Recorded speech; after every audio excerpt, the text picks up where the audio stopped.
Welcome to the desert and to the Phoenix Rising Soccer Complex for quite possibly the last time in the 2017 USL season, as they have their finale here at home against Portland Timbers 2, barring a fantastic win that would have to include 9 goals to perhaps secure a home playoff spot. Tyler Terrence along with Devin Kerr, glad to have you with us on this spectacular evening in Phoenix. And for Phoenix Rising FC, they essentially have their position locked up, and as we mentioned before, they would need a 9-goal differential win against Portland Timbers 2 to perhaps clinch a 4 spot rather than a 5. But here is the playoff bracket at the moment. Phoenix right now traveling to Swope Park, and Phoenix is definitely a dangerous 5 seed, Devin. Yeah, very dangerous 5 seed indeed. I'm going to go out on a limb and say they drop a dime tonight and move into that 4 spot, get the home field spot. No, but that being said, yeah, an extremely dangerous 5 seed, especially in the Western Conference. You know, a lot of things are very straightforward, and, you know, teams have made their way to get to the top 4, but, you know, I think they're forced to be reckoned with going into the final 8. Absolutely, and a force to be reckoned with in the month of September. Josh Cohen recently being named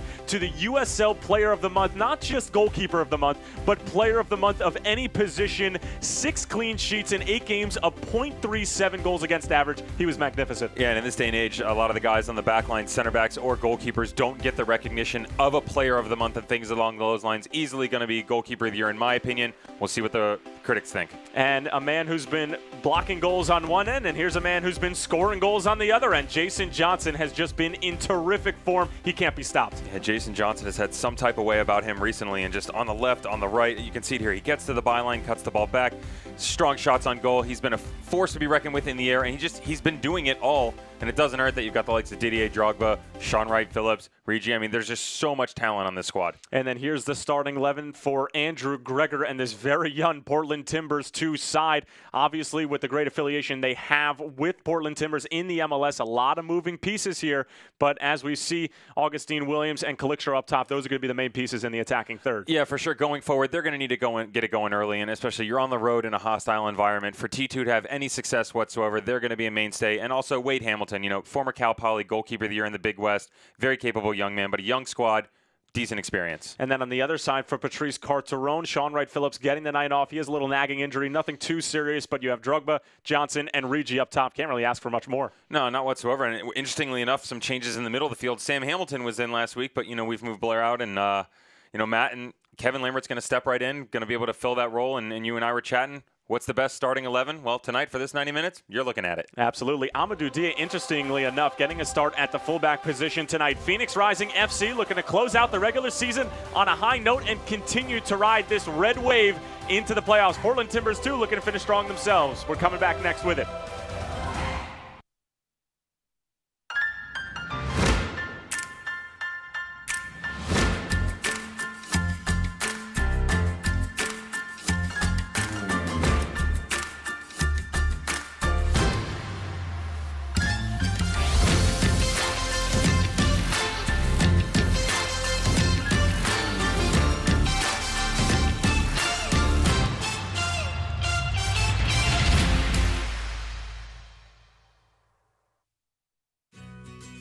At Pruitt's, savings and style live comfortably together.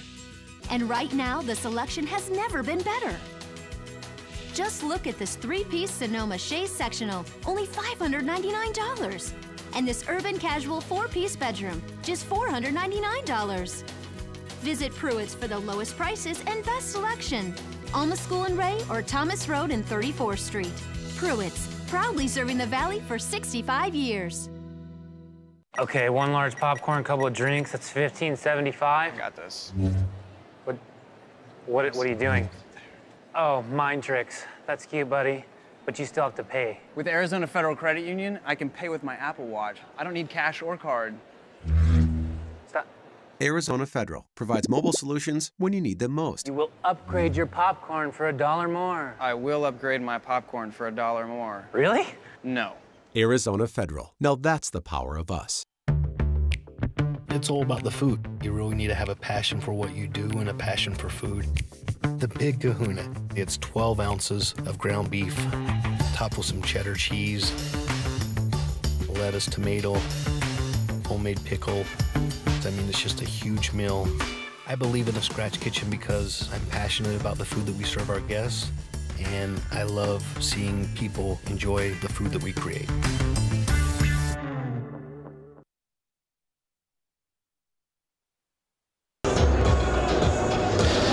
Welcome back, everyone. You're watching Phoenix Rising FC as the club prepares to take on Portland Timbers FC2. And tonight, it's Blackout Night presented by Arizona Federal. They provided the first 3,000 fans with a blackout t-shirt. You got my all black on, and it's a fitting theme tonight as we close the lights out on the regular season. And what a memorable season it's been, filled with a lot of records. Most points in a season, most wins in a season, most goals in a season, just to name a few. And also some very important firsts, the longest unbeaten streak in club history, and the most important first time the club is in the playoffs. Now, next week, the club is all but assured to start the postseason on the road in Soul Park Rangers. However, if they win tonight 9-0, they would actually get a home playoff match. So in a season of firsts and records, who's to say they can't get another one tonight? Back to you guys.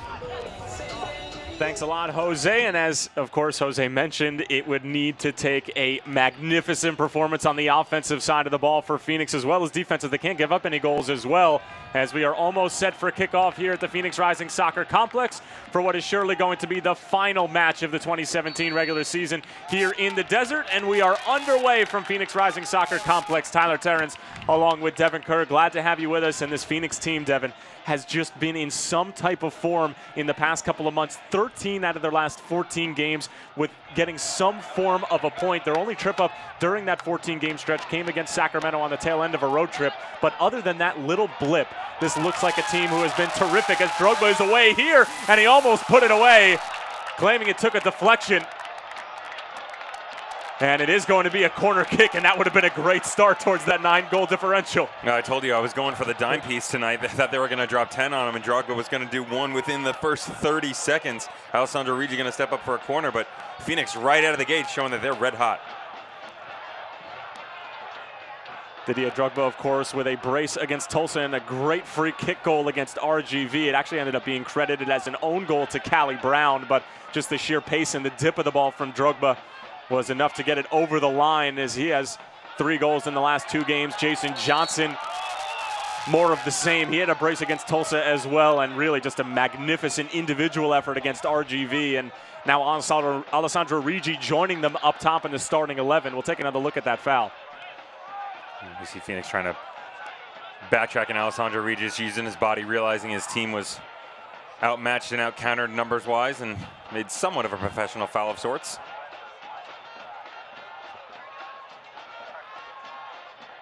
And of course, this Portland Timbers 2 side, not exactly with anything to play for with the exception of pride. Just 3 wins on the season, 22 losses, 6 ties. They're 1-12-3 at home this season, 2-10-3 on the road. And now here's Phoenix with plenty of space. Alessandro Rigi, the keeper, comes out. Referee says it was all ball. We'll play on. Great play from Wade Hamilton to break it up. Now Cody Wakasa sending it all the way towards the back post. Drogba lining up the first-time shot. Cortez trying to flick it on, but Wade Hamilton is up to the task early.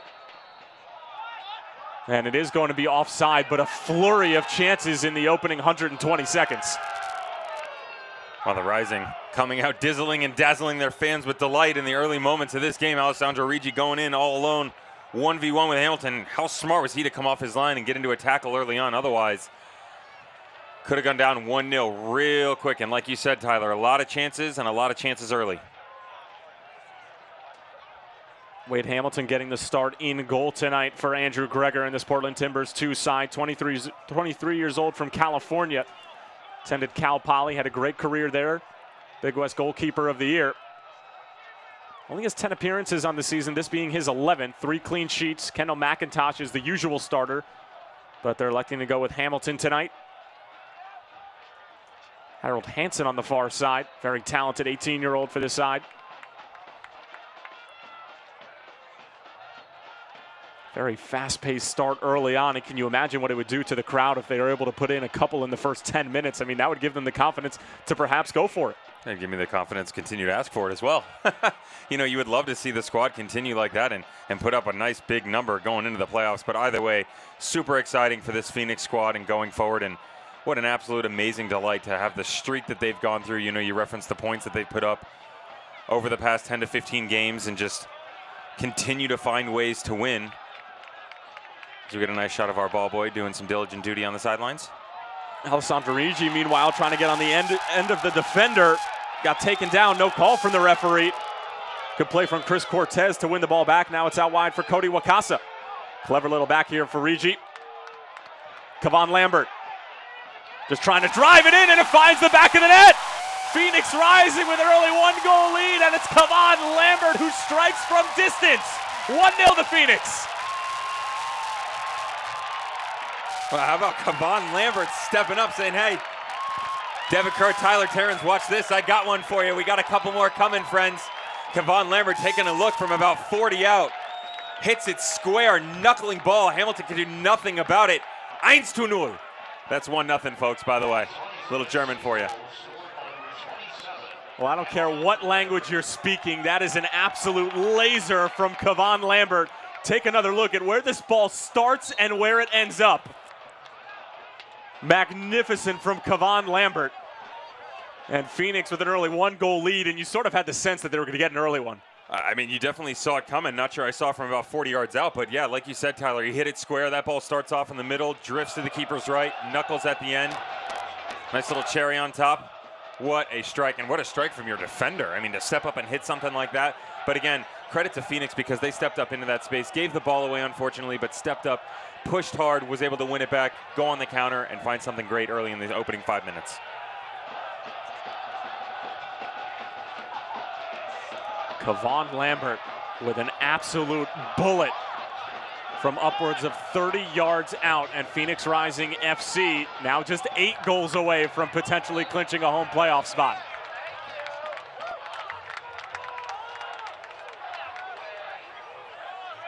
And this looks like a Phoenix team who's down 4-0 at the moment. I mean, it just looks like they have everything in the world to play for, and how encouraging of a sign is that if you're Patrice Carteron? Well, I was just going to say, I'm not going to reference any squads particularly, but talking about coming down the stretch, and initially, there's a lot of squads that have started to falter coming to the finish line, and they're not showing that passion or that grace for the game, and they don't have that drive. And you cannot say it about this Phoenix Rising team because they continue to push with pace, push with numbers, and push with passion, and it's starting to bear fruit.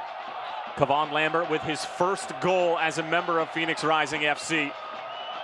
And certainly an emphatic one at that. Through ball for Jason Johnson. Look at the pace from the Jamaican. Back for Rigi, lining it up. And it's off the defender. Phoenix just buzzing about this Portland back line. Rigi wants some more. Rigi towards the byline. Still the Canadian, back across. Hamilton dispossessed for the moment. And Portland Timbers too. All out of sorts and cannot seem to figure out this Phoenix attacking group early on here in the desert. Yeah, very difficult for this T2 squad as Kevon Lambert steps up into space. Trying to win that 50-50 ball, and it's going to be hard for T2 tonight. I mean, you got to understand, a lot of these guys are under the age of 20.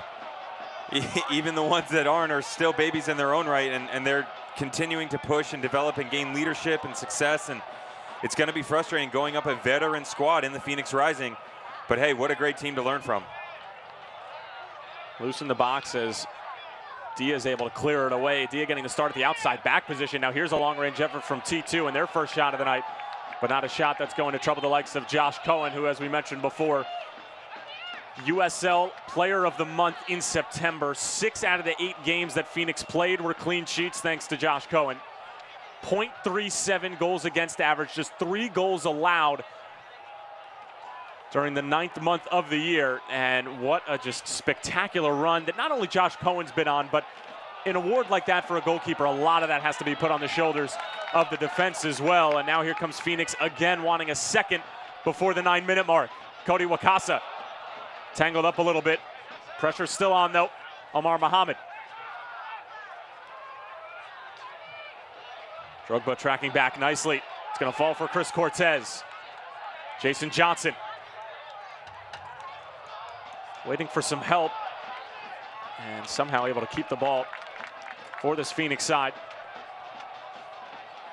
Stewart just clipping it in towards Drogba, who's trying to bring it down. Still with some work to do. But ends up saving it right to the feet of Omar Mohamed. Yeah, and going back to your point there, Tyler, it's like you said, with the goalkeeper position and all the accolades and rewards that have come his way, it is a testament to how stingy this back line has been as well. You know, the likes of Dia, Stewart, Duiji Mala, And then you're holding midfielders and Matt Watson and Blair Gavin stepping into the mix as well. And don't forget good old Rambo doing his part as well. So, you know, Phoenix really doing it from front to back and back to front, week in, week out. Extremely impressive performances, and they've done it all over the country. I mean, the last time these two met, Phoenix was able to squeak out a win. They actually gained their playoff spot and cemented them in the final 8. But that was on a trip in the Pacific Northwest where they were able to take out 3 out of 4, which was super impressive, game points and all those. And they talked about how tired they were, but what an experience it was to be able to go all the way out there and dominate these teams and then come back home and get right back to work. Absolutely. Well, that game where they first came back home against Tulsa, it didn't really look like they were going to be in good form. And as we mentioned during that broadcast, the first game back from a long road trip is almost like an away game because you're tired, you've done a lot of traveling, you're not into your routine. But they were somehow able to get 4 goals out of that game in a 7-goal bonanza with Tulsa, as this is going to go over the end line. But back to the last time these two teams met, it was the Phoenix Rising FC squad who came away with the win 2-0. Wright Phillips and Jason Johnson were the goal scorers in that affair. And that was good enough for Phoenix to be able to clinch their first ever playoff spot as Phoenix Rising FC in the United Soccer League. And Devin, is it fair to say that Phoenix is the hottest team going into the playoffs, not only in the Western Conference, but in the USL? I think it's a very accurate representation of Phoenix Rising, and I think it's very fair to say they're definitely the hottest squad. I don't think anybody wants to play them right now. I think maybe the only other team that you could make a slight case for could be OKC. They've been streaking as of late, but OKC doesn't, in my opinion at least, doesn't have the stronghold on its home environment like the Phoenix Rising do. So unfortunately, the Rising are going to have to go on the road most likely in the first game unless they can continue these antics. But if they are able to grab a home game, watch out. Phoenix 10-3-2 at home this season, 6-5-5 away from the complex. And interestingly enough, in the last time you referenced these teams met, Tyler, they were able to get out early as well, because you mentioned the Sean Wright Phillips goal. He actually dropped that in the 8th minute. So Phoenix loving to get on the loving to get on the board early. Harold Hansen trying to keep it in play for T2. Good job from Sam Hamilton to disrupt the rhythm a little bit. And last touch is going to be off of T2. It'll be Phoenix throw-in. And we mentioned before, Devin, how there are a lot of teams, both in the Western Conference and Eastern Conference, who have dropped form as of late. Maybe some tired legs, you know, maybe playing some of your best football a little bit too early in the season, as we'll see a lot in professional football, not only in the USL, but around the world. And it just seems like this Phoenix team, after Frank Yallop stepped down and Patrice Carteron stepping in, that this team was rejuvenized at the best part of the season, which was right in the middle. As this ball is going to go all the way over the top, and it just allowed them to sort of take a deep breath, evaluate the situation, have a new coach come in who really mixed things up and just tried to figure out a tactic that works for this team. And it seems like the 4-2-3-1 for Patrice Carteron is working magnificently, and they're flying on all cylinders. Yeah, and sometimes it's tactical, sometimes it's personnel. Sometimes you just need a good kick in the butt, and I think the Phoenix Rising got a little bit of everything. Great ball in, Cortez on the first time. Oh, what a goal from Phoenix! Drogba with the ball, Cortez with the finish. It's 2-0 to Phoenix before the 13-minute mark. Wow, who's got the better vision in that one, huh? Didier Drogba taking a little touch, pulling it outside, poised and composed, taking his time and so tactful, and he knocks a great ball bending to the back post. You're going to get another look here. Ball played up. Cortez knocks it into space. Drogba says, no problem. Okay, little 1v1 game. I can do it. Takes a look up. Cortez on the second run, streaking to the back post. Little whip into the back step. And then Cortez, as I said, whose vision was better? Cortez off the left foot, right to the near post and the crossbar. I mean, absolute phenomenal finish from Chris Cortez as the Phoenix Rising jumped to an early 2-0 lead.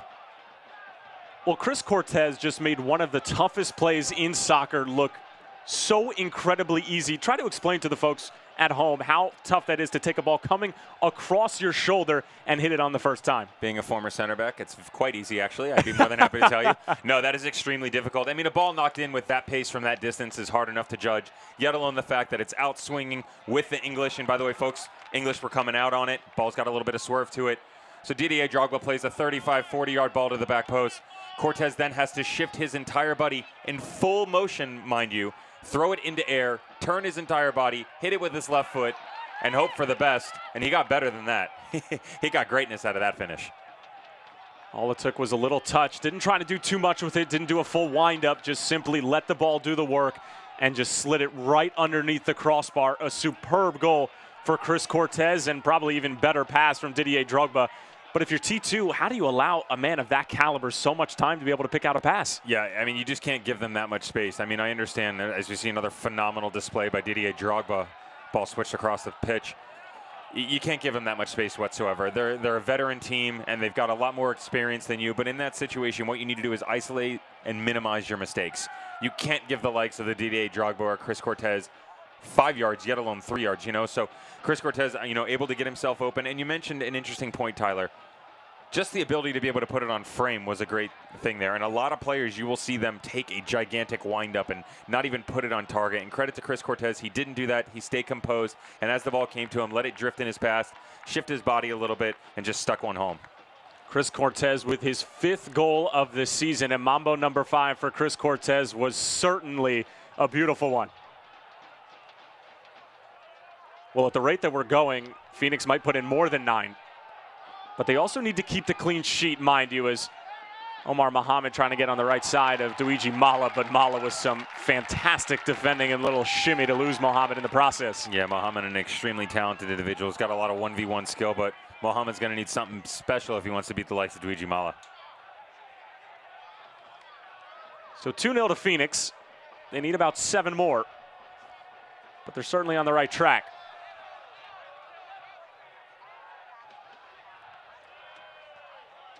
Sent to the corner for Mohamed, but the flag is up on the far side.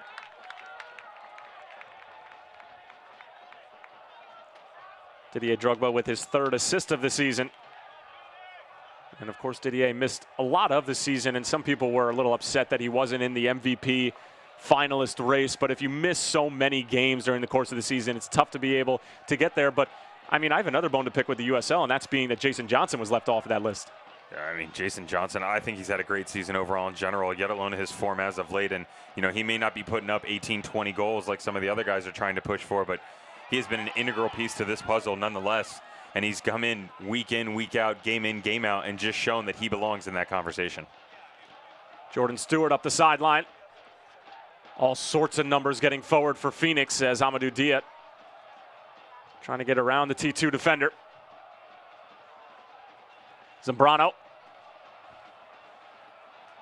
On the line for Cicerone.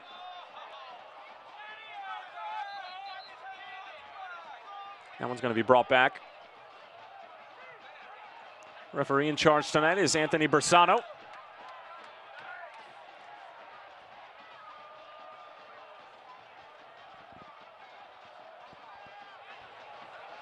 We mentioned before, Devin, what the best starting 11 looks like for Phoenix, and you said that tonight you might get a look at what the starting 11 might look like moving forward into the playoffs. And Patrice Carteron said earlier in the week that this is a full dress rehearsal. We're not giving anybody a break. And you can see by the starting 11 that this held to be true. But at what position, you know, what do the holding central midfielders look like for Phoenix in a postseason game? Who's playing up front? Because it seems like Patrice Carteron has so many different options at this point. Yeah, and again, they're an ever-morphing and ever-changing unit that I think benefits them from a tactical standpoint, because going forward, they may not even necessarily have the answer to that question going into each and every game. You know, they may come out of this game and say, okay, well, that worked for us, and we were able to put away 2, 3, 4, whatever they end up with tonight, assuming things can go well. But the team that they, you know, if they end up facing Swope Park and playing in the 4, much different team, much different look. So tactically, probably not going to shift a lot around in the back, maybe bring in Rambo and move Mala around or something along those lines. But, you know, to have Watson in the middle, you just have so many pieces you can change based upon what personnel is on the other side of the ball. And I think Carteron does a great job of recognizing that and putting the right pieces on the field.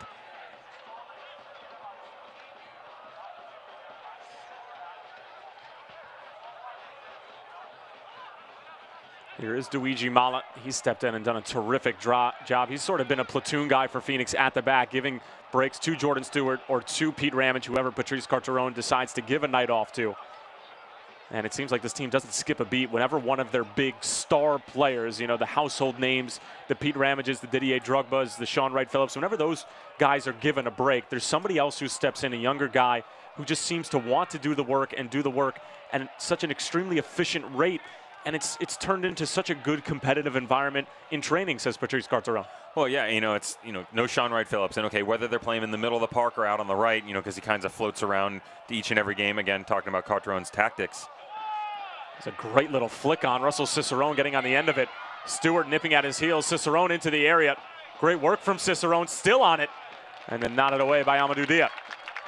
So you don't have Sean Wright Phillips in that situation, but then you can slide in the Cody Wakasa and move Rigi onto the outside, and there's just so many different pieces to the puzzle, and all of which could probably start on any other team each and every week.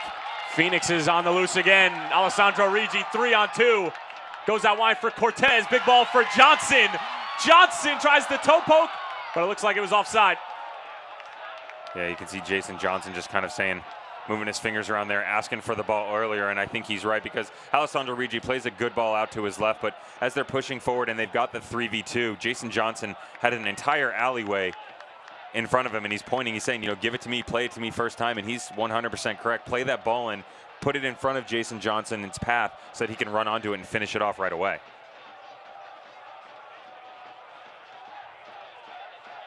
Well, I'm sure that was flashbacks to an Orange County similar break when Phoenix Rising had a 2-on-0 and were unable to finish it off. Rather not Orange County, but Real Monarchs, where that was a similar situation. Rigi decided to go for goal, but on a 3-on-2, most cases you at least have to get a shot on goal. I mean, being wary of your lines is probably the most important part of that. Yeah, 100%. And you definitely can't get called off inside the 18 in a situation like that. So, Jason Johnson, though he didn't get the ball the first time and probably has some frustration pent in, he's got to hold his run up and wait for Rigi and that play to develop. Drogba trying to step forward. Hamilton. A little bit of a lazy pass there from Lambert. Things could be on for T2 here. However, they like to put on the brakes and allowing Phoenix to get numbers behind the ball. And one thing you're going to see about this talented T2 squad is they're not afraid. They won't back down from a fight. They may be down 2-0, but these guys, though young, they're talented. Little instance right here as Muhammad sends this all the way across. Cicerone giving chase. Won't be able to get there. And we saw that when we were back at Providence Park, and it wasn't an easy game for Phoenix by any means. I mean, they were giving up plenty of possession. Granted, that's the way Patrice Carteron likes to play and likes to play on the counter, but this was a T2 team who had plenty of opportunities. Josh Cohen had to make a couple terrific saves to preserve the clean sheet and get the win. Yeah, you're 2-0 up in the 22nd minute, and we're seeing kind of a men amongst boys, if you will. But in that game, like you said, Tyler, Phoenix went up early off the Sean Wright Phillips goal in the 8th minute, goes up 1-0, and then just kind of made their way around the pitch, very methodical, kind of going through the motions. Nice little walk in the park Sunday match, nothing crazy. And T2 actually had a couple shots on goal. They stepped up. They can carry possession. Again, they're young, but they're talented. And if it wasn't for Jason Johnson coming on as a super sub, as usual, not as a super sub, but just being super, coming on in the 82nd minute to notch another goal away, that could have been a 1-0 victory. You never know. Maybe T2 squeaks one away and they get out of there at 1-1. Cortez early ball in. Cleared away by Tuoloma, who had a terrific game against Phoenix last time out. Phoenix probably could have put a couple more in, but Bill Tuoloma was absolutely magnificent. Cortez along for Drogba, but it's going to be a foul on the former Chelsea man. Yeah, Drogba very frustrated with the referee's decision there. Drogba using that entire frame of his, and head referee Anthony Bersano not having any of it. More than happy to blow the whistle and try and shift momentum back towards T2. You're going to get another look here. Chris Cortez pushing forward, and he sees the run behind the back line, and I think Didier Drogba just kind of felt like the Portland player lost his footing, but the referee disagreed.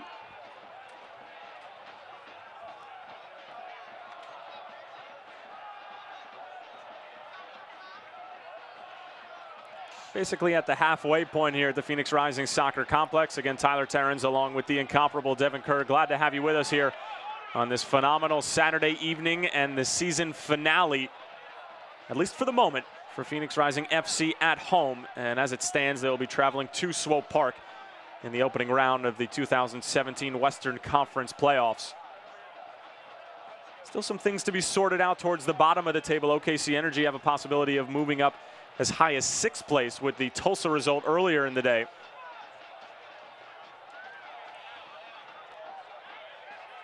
OKC's got a little bit of work left to do with on their end. Obviously got to take on a talented S2 Sounder squad tomorrow evening. Drogba trying to go through for Jason Johnson. Good idea, but Hansen cuts it out. Amadou Diaz stepping forward, but can't keep it in play. And I mean, there's so many things that make Drogba so good, but it seems like every time he gets the ball in the attacking third, he's able to wrong foot the first defender. I mean, what is it that makes him so dangerous, whether it's picking out a pass or going to goal himself? Well, I think first and foremost, he's got ridiculously amazing vision. He has the most amazing ability to sense each and every person around him on both sides of the ball.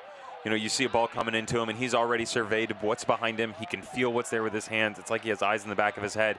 He sees each and every player in the movement, what space is going on the left, who's moving in support on my right, and he's able to calculate that in a millisecond's notice, make a decision, usually in a positive fashion, to help progress his team down the field. And I think his vision is definitely the biggest thing, and obviously it doesn't hurt to have world-class touch and phenomenal finishing capability, excellent height, and then, you know, decent haircut. This one's sent through. Williams got a foot to it. T2 claiming it's a corner, and it will be. So good movement there from the youngsters, as they will get an opportunity here to perhaps get on the board. T2 showing you, I said they're capable of possession and trying to move the ball down into the channel, gets it across. Josh Cohen had that near post covered, but see Williams trying to get to the near post and finish something. Good defending by the Rising. Omar Muhammad on top of the corner for T2. Good ball in. Cohen had to get a fist to it. Still work to do defensively for Phoenix as Kevon Lambert clears it the other way. Cortez gets ahead to it. He's going to press all by himself. And it'll go all the way back to Wade Hamilton. And I think it should be stated that there's no relation to Sam Hamilton on Phoenix. Good point. Very well said.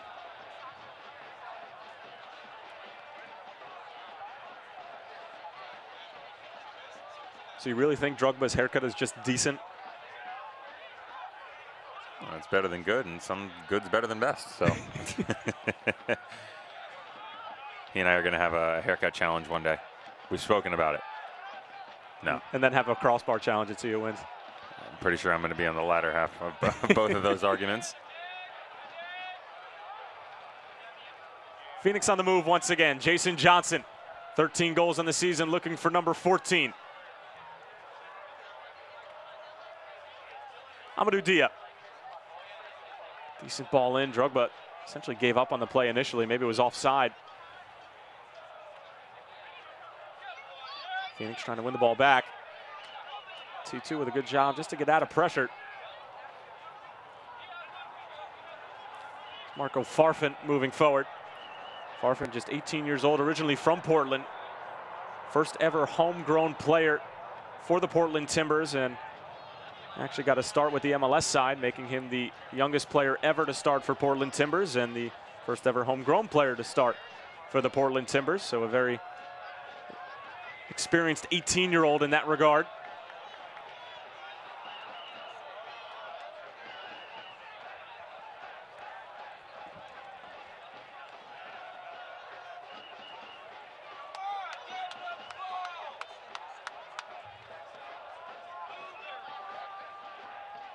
This is one of those moments where Phoenix are just more than happy to allow the team to have this possession. Yeah, and Carteron's got them set up for it. So, you know, they jumped out to an early 2-0 lead, 28th minute. Big ball over the top for Hansen. Not a bad one, trying to take a touch over Diaz. And Diaz will clear it away for a corner. And Amadou Diaz, folks, is not somebody who, I guess, is used to playing the outside back position, at least with Phoenix. But, you know, he's somebody who's been more involved in the attack, and he's filling in very nicely at the fullback position tonight. Yeah, very much so. And he fills that role where he can get up and down the sideline so fast. I mean, obviously amazing speed. And like you said, not extremely well versed on the outside defending, but great capability nonetheless. And his skills have definitely been home over the past few weeks.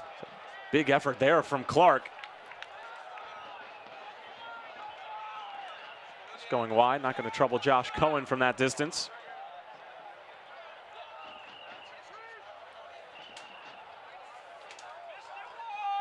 Attention Phoenix Rising fans, it's time to celebrate a rich tradition with the Dia de los Muertos scratchers ticket from the Arizona Lottery. Play for a chance to win up to $10,000 instantly on 3 unique tickets designed by a local Arizona artist. Visit your favorite Arizona Lottery retailer to play.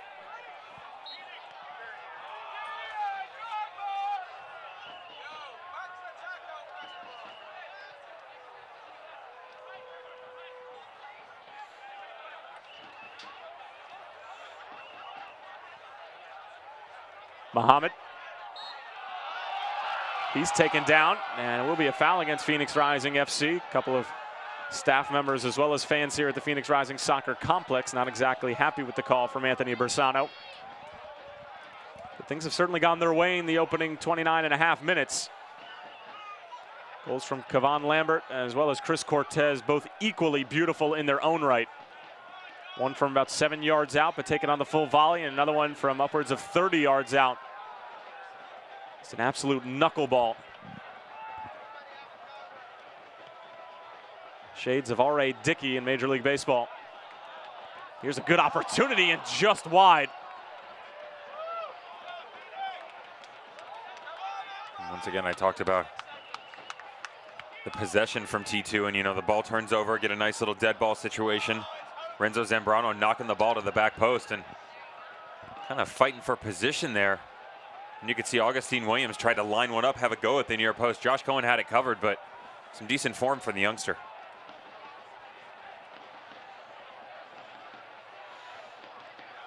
And Devin, is it fair to say that obviously Phoenix have been superb in the last 14 games, picking up points in 13 of them, that it's when they are going to give up possession that they need to be a little bit locked in more defensively as Alessandro Rigi is loose.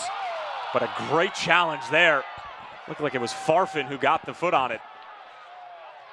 Yeah, they need to make sure that when they're going to sit back, that they're actually going to sit. You know, you need to be calculated with your efforts. And like you said, Cartron has no problem giving up those possession spells. And, you know, their team's capable of sitting behind the ball, letting it go back and forth. You're going to get another look at Rigi.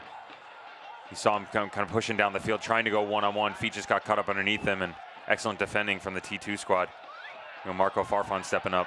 Didier Drogba still on his feet, going for the ball to the back post, and it's tipped by Hamilton.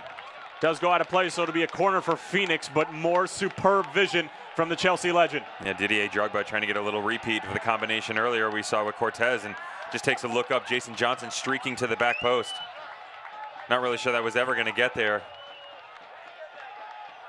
Jason Johnson giving us his personal impression of what it would like to be on the Ice Capades. Rigi on top of the corner. And now Anthony Bersano going to sort out some extracurricular activity, which usually ensues during a corner or a free kick.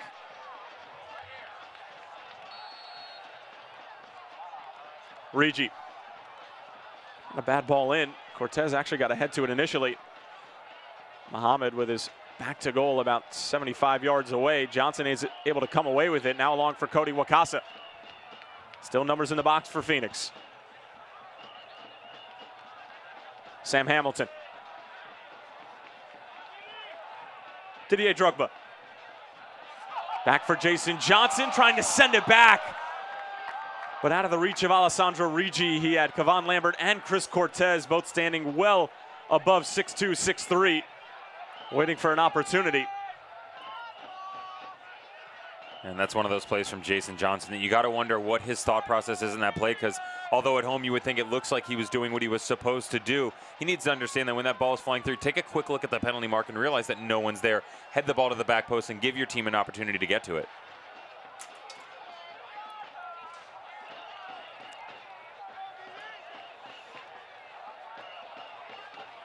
Big sweeping ball over for Farfan. Brings it down nicely. Finds Omar Mohamed in the process, trying a clever little touch around Luigi Mala. But Mala again is there, but not his best clearance, and it will be a corner for T2. Yeah, how about the skill from T2, though? Nice ball played over, as you said. Mohamed and Williams playing a little 1-2 game, ball taken down off the chest. Farfan playing it into him. And that's where you can really see the skill that this academy possesses, because those are not easy balls to take down.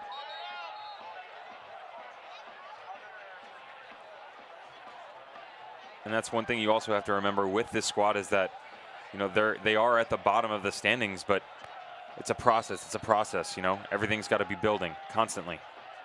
Another good ball in. Jason Johnson's there on the front post.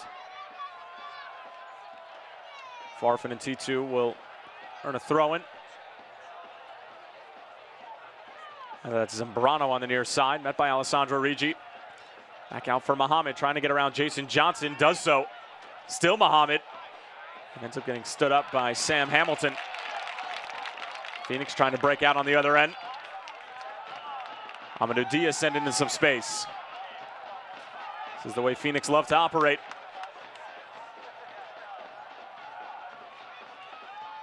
Hamilton takes a peek. Still Hamilton trying to fend off Harold Hansen. Kevon Lambert, already with a goal to his name tonight. Didier Drogba. On for Cody Wakasa. Rookie has been a phenomenal addition at the right fullback position.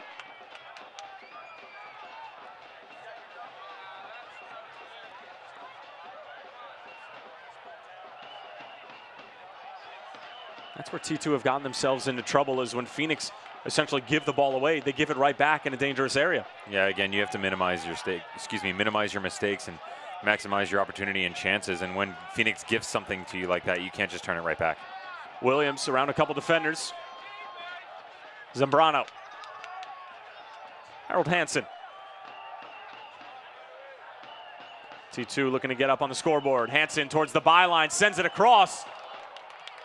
Nobody there for T2 on the back post. Omar Muhammad arriving a little tardy. Rigi there as well.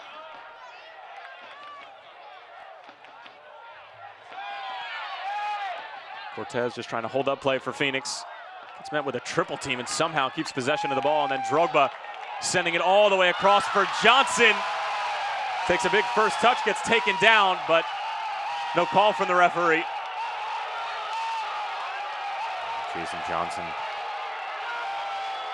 dealing with some pain and agony as the rising players ask for a professional stoppage of play there. Well, the ball from Drogba was inch perfect, but the first touch from Johnson, not so much. No, I think Jason Johnson should have taken that down off his chest and instead of trying to take an in stride off his instep, and you can see as the ball comes in front of him, kind of bounces off his shin almost. And I think he just made some contact, maybe a little bit of wind got knocked out of him, but no harm, no foul from T2. And while it's all fun and games for Phoenix to try to put in as many goals as possible tonight with basically their playoff deal sealed, of course, they want to keep everybody healthy and 100% heading into the postseason. Here's a look at the opening goals from tonight's match, and obviously the first one from Kevon Lambert was an absolute bullet. Yeah, Kevon Lambert inside the first opening moments of this game, just ball outside. Rigi had touched it back in, and Kevon Lambert just had a strike, had a go, said, hey, why not? Was able to put his team away early, and then we talked about the vision from Drogba. There's a good shot of exactly what he can do. Play a little 1-2 game on the sideline, knocked it to the back post, and Chris Cortez with a phenomenal finish with a left-footed volley in the upper 90. Of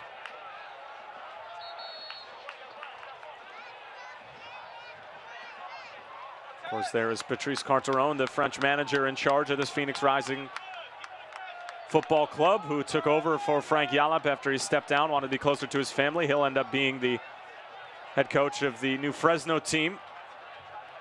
And he has just done such a magnificent job, such a breath of fresh air in terms of his approach, and didn't come in and implement his style, just sort of started to get a feel for how the team operates and what tactic is going to best fit this team. And it seems like they found the right recipe. And he was honest. He said, you know, I'm going to come in, survey my surroundings and environment and exactly what we're capable of. And after the first few games, he said, hey, listen, my goal, let's make it to the playoffs.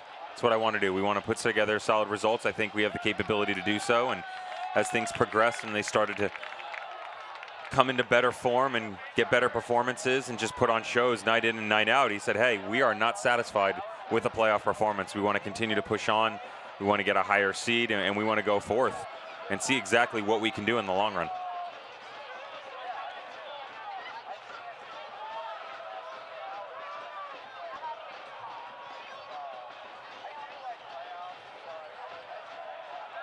Drogba trying to bring it down. Chris Cortez was joining in on the fun, but it's Harold Hansen who has the last laugh. Cicerone. Amadou Dia tracking back. Still Cicerone. Gets taken down. And it is a foul on Amadou Dia. He's upset. He thought he got all ball, but Anthony Bersano thought otherwise. Yeah, I think Amadou Dia just a little frustrated with himself as well. I think he knows in the back of his mind that he thinks he got some of the ball, but no, he definitely caught some of the play here. You're going to see it now as he's tracking back Cicerone, and Dia coming from behind, pulling that left arm, and he definitely gets in behind him and just takes him out. And, you know, he's going to have to deal with the repercussions there. Good opportunity for T2 here, but now an opportunity for Josh Cohen to show off the mitts.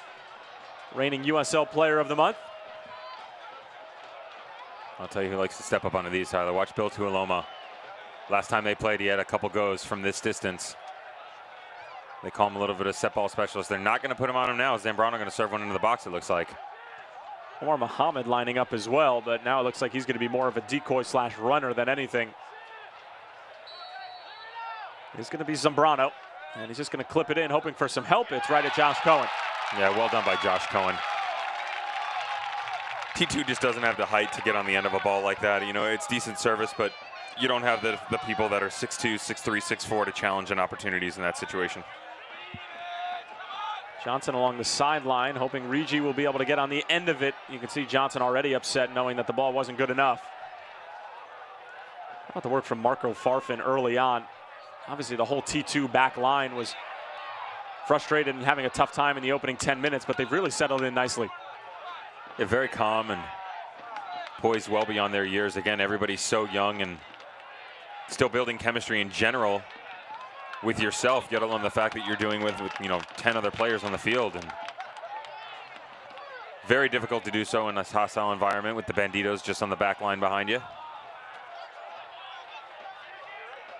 Banditos always just look like they're having the time of their lives, whether Phoenix is down 2-0, which really hasn't been the case much of this year with the exception of the first 11 minutes of the Tulsa game, or whether they're up 5-0. I mean, it just always looks like they are just having a spectacular time, constantly supporting their crew, and every time there's 3 points here at the Phoenix Rising Soccer Complex, Didier Drogba, Pete Ramage alike all sprint over to the Banditos to continue the celebration. Well, and I think it's a testament to this community and what they have and what's growing here, because it's such a cohesive unit in every aspect. Cohen spills it. Thankful that Wakasa was there to clean it up. Still work to do if you're Phoenix on the defensive side of the ball. Out wide for Augustine Williams. Not a bad ball across. Harold Hansen will get there as we ping pong back and forth from the right to left flank. And Kevon Lambert called for the foul. There's been a couple of nonsensical fouls for Phoenix in positions where they really just don't need to take it. Yeah, and again, it goes back to, we talked about their chances when they're defending as well and they're tracking back, and it's almost like they're just trying to take too much advantage of the opportunity. I think they know that they can kind of have their way with this T2 squad, and they kind of sit back and ill-advised tackles and challenges, and going forward you're seeing sloppy mistakes. So I'd like to see them tighten that up a little bit and get back to what they were doing in the opening moments of this game. Muhammad on this free kick, another great ball in. There's the header from Cicerone, and it's just wide. You're shaking your head, Devin. You sense that Phoenix may be on their heels a little bit. Yeah, you know, I think they have control of the game, but you don't want to give up silly goals like that, you know, and don't give any momentum whatsoever to T2 right before the half. And, you know, Josh Cohen's got to make sure that they stay structured and organized back there, because, as Carterone said, this is a dress rehearsal. You know, it's great to have fun and to put a hurting on a squad, if you will, but you still got to finish the thing off. And remember, it's only 2-0, and it's only the first half. But when we asked Patrice Carterone what he thought that his team needed to maybe tighten the screws on a little bit heading into the postseason, he said defending set pieces and just defending in general is something that we need to work on. We're by no means a finished product, and heading into the playoffs, you need to be able to defend and keep teams out of the back of the net, because as you progress through the postseason, the teams become better and better. The back lines become more organized, and one goal is probably going to be the difference. Yeah, and interestingly enough, obviously the guys coming out of the back are offensively superb and very talented. I think they do well tracking back. Dia towards the byline with some great individual work. He's taken down. And it's going to be a goal kick. As I mentioned, the boys in back do a great job coming forward, and Amadou Dia trying to show you right there what he's capable of. You saw it go 1v1. I thought he was going to play the ball in the first time to Jason Johnson. Maybe should have done so, but again, great individualistic effort getting down to the line, but Harold Hansen sliding over, a little 1v1 challenge, and Dia deciding to go to ground, didn't get the whistle. But, you know, going back there, they do a great job getting forward, and I actually think in transition they do a good job tracking back against numbers and having to fight the counterattacks. I think their biggest problem, like you said, is on set pieces and when they're actually allowed to defend. You know, when things are a little bit more stable in the back line, I think they lack communication at points in time, and some of that has to do with the fact that they constantly have players coming in and coming out. As we mentioned, it's great to have those pieces, but if you're not playing together on a day-in, day-out basis, it's hard to have that chemistry. Well, you mentioned before, as Augustine Williams is slow to get to his feet and will have a free kick coming for T2. You mentioned before how this is a Phoenix side who sometimes when they do sit in and they go through those spells of allowing the opposition to have possession in the defensive third, as we'll take another look at the foul as Jordan Stewart just goes in a little bit reckless there, that they need to actually defend. And it's almost like when a team goes to a 2-3 zone in basketball, sometimes you just get stuck and you're not actually defending, as this one doesn't get past Chris Cortez.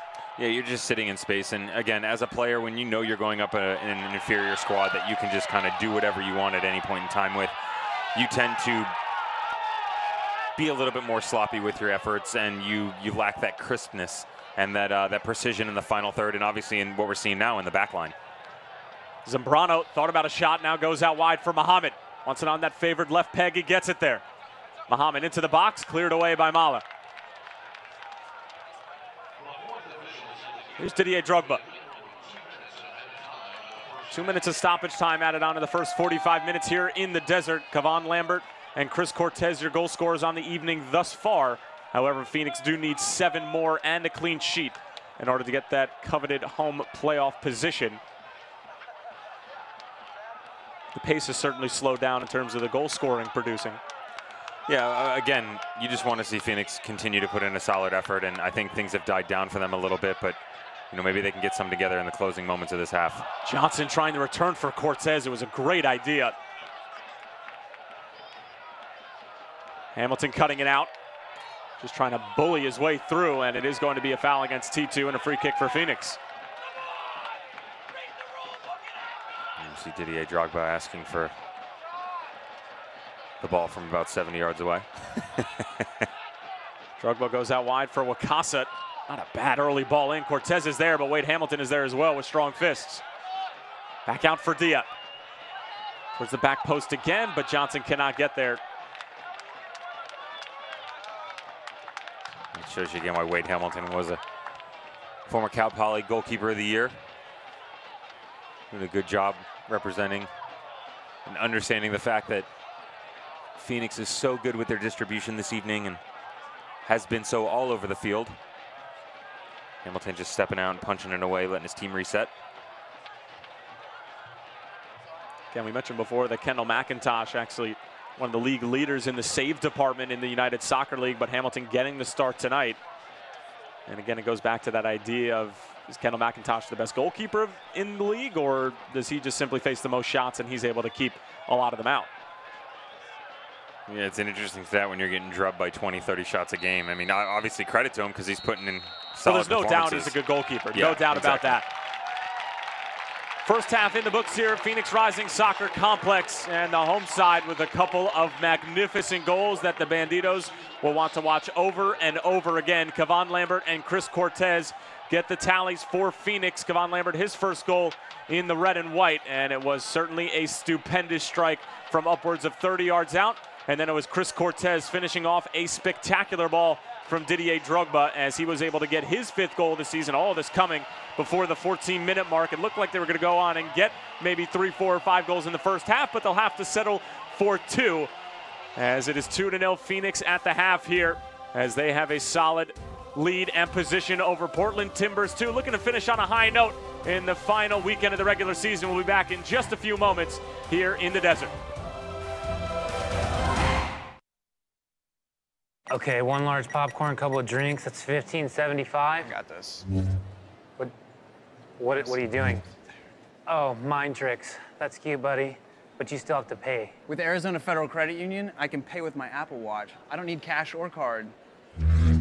Stop. Arizona Federal provides mobile solutions when you need them most. You will upgrade your popcorn for $1 more. I will upgrade my popcorn for $1 more. Really? Arizona Federal. Now that's the power of us.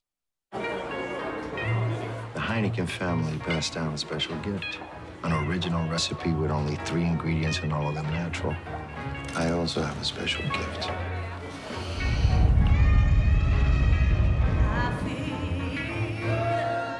The ability to cry on demand. It's beautiful. Only 3 natural ingredients. There's more behind the star. Hey, little man.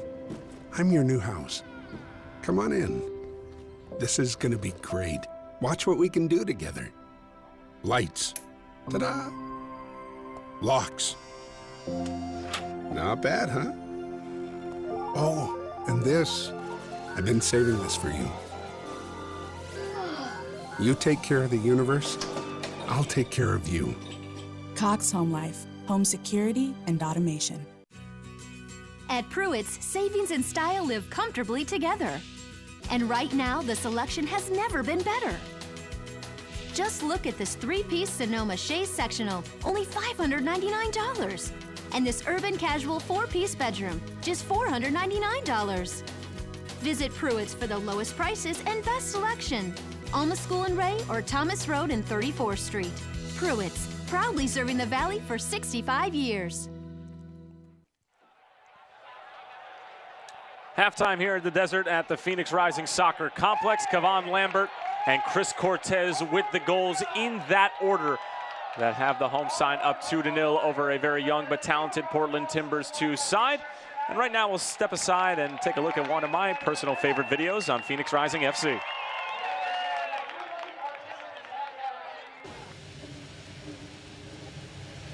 Ladies and gentlemen, start your engines.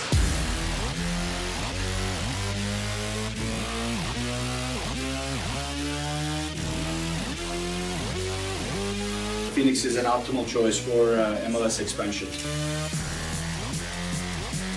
Phoenix on my heart. The project on my heart. The new stadium that they built in, I think, 52 days, which I think is an all-time record.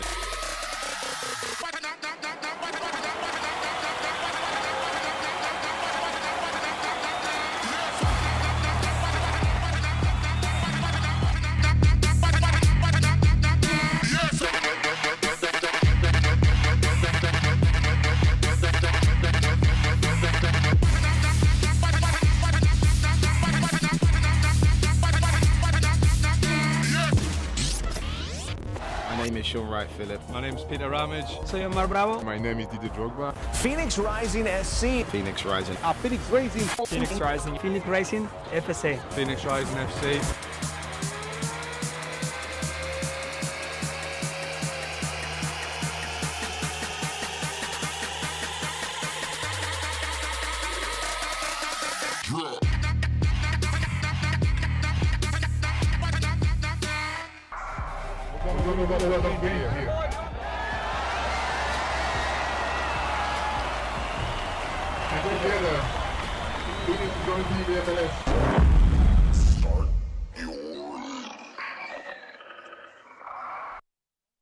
How can I help my daughter with her reading? Searching for help with Dachshund Reading. Why do you not get me? I do. This is what it feels like for kids with learning and attention issues. Redirecting to understood.org. Join parents and experts at understood.org, a free online resource about learning and attention issues to help your child thrive. I'm a retired school psychologist, and helping people was my thing. I was very independent and thought I could take care of myself. I fell, and I had to have Meals on Wheels. After my stroke, when Meals on Wheels started, I was on the other end of the stick, so to speak. Meals on Wheels, coming to my door as someone who's housebound, having someone check on me, assures me that I'm not forgotten. Meals on Wheels has given me a mode of freedom that I wouldn't have otherwise. We're the clients. We are the clients. We are the clients of Meals on Wheels. America, let's do lunch. 1 in 6 seniors faces the threat of hunger, and millions more live in isolation. Drop off a hot meal and say a quick hello. Volunteer by donating your lunch break at americaletsdolunch.org. At halftime, welcome to our USL studios. Storylines abound in the USL as the season nears its conclusion. Record-setting attendance, just one of the many focal points that we could talk about. It's what we do talk about here. With Morgan Conklin, Mike Watts, big milestones over the weekend. At Rio Tinto Stadium, over 8,000 witnessed as the regular season championship trophy was hoisted by the Monarchs. It's just part of a larger milestone weekend for the league. And the big story of the league is the USL crossed the 2 million in total attendance mark and became the first North American Division II league to do so. But it's not the league that does it. It's individual teams with their fantastic fan bases, new homes. They're setting records too. And that's led by FC Cincinnati with almost 340,000 fans at Nippert Stadium during their home games this season. Also, Sacramento Republic FC averaged a sellout crowd each home game at Papa Murphy's Park this year. Ottawa Fury FC also saw 6 figures in their season attendance. In total, it's 2 million through the turnstiles. It's a giant increase league-wide. An increase of 33% so far, and there's still 1 week to play. So the story is about expansion teams rising, teams falling, playoff hopes, some dashed, some just now beginning to find its legs. We're enjoying all the fans that have made it out so far, many more to come. For Morgan Conklin, Mike Watts for the USL Network, enjoy the second half. Maybe you can make retirement happen. After all, you made home ownership happen. Homeschooling yourself on loans, beefing up your credit score. So I'm pre-approved. You were like, yes! Sorry. Color coding listings, ticking boxes, and flushing every toilet in a 20-mile radius. Home sweet home. You aced house hunting. Now get the tips you need to get on track at aceyourretirement.org. There's a shelter pet who wants to meet you. Meet one today. Visit theshelterpetproject.org. Adopt.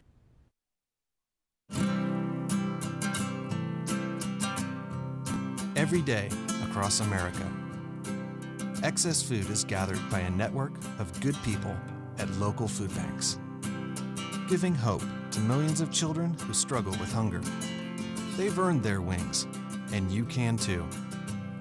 Together, we can solve child hunger. Support Feeding America and your local food bank at feedingamerica.org. Still halftime here at Phoenix Rising Soccer Complex in the desert, and it's all smiles for the boys in red as they are up 2-0 on Portland Timbers 2, and it has come by way of 2 magnificent goals from both Kevon Lambert and Chris Cortez. Tyler Terrence along with Devin Kerr, glad to have you with us, and we'll take a look at some of the best moments from the first half and from the get-go. I mean, from kickoff, Phoenix were all over T2. Yeah, Phoenix was thinking, think big, let's start small, but learn fast exactly what's going to come at us tonight. So the ball kind of bounced around a little bit. Cody Wakasa, clever little back heel. Regi actually somehow won the 50-50. Ball bounced out to Kevon Lambert from about 35 yards out. Has a bomb and a half of a dig. And you could just see this ball.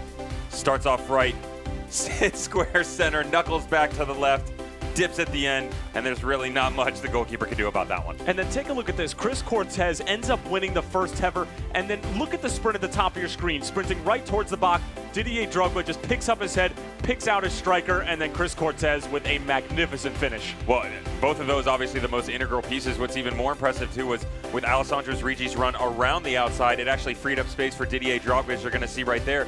Frees up space in Didier Drogba, the ability to play that ball to the back post. And again, credit to Chris Cortez, wins the first one, and to be able to get anything on that whatsoever was impressive enough. To put it on goal is even better, and obviously the phenomenal finish was the coup de grace. And after a rocky start for this very young T2 side, they were able to settle in, and much ado to part, Harold Hansen has been magnificent over on the right side for Andrew Greger, and this was not a bad ball in, but a great defensive play from Jordan Stewart. Yeah, Augustine Williams, you said Harold Hansen coming across, Augustine Williams trying to get to the near post, and Josh Cohen I think had it covered, but this is one of those spells we talked about where the Rising started to kind of quiet down a little bit, but then they tried to kick in an overdrive. And then this was Didier Drogba trying to be a little bit cheeky here, still in question whether or not he was going for a goal or trying to pick out Jason Johnson.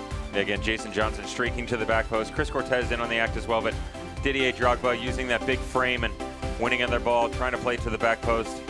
Hamilton there, good communication, good effort from both of them. And T2 again would really start to settle in. They gave Phoenix some problems in the last 10 to 15 minutes of the first half. Josh Cohen spilling this one.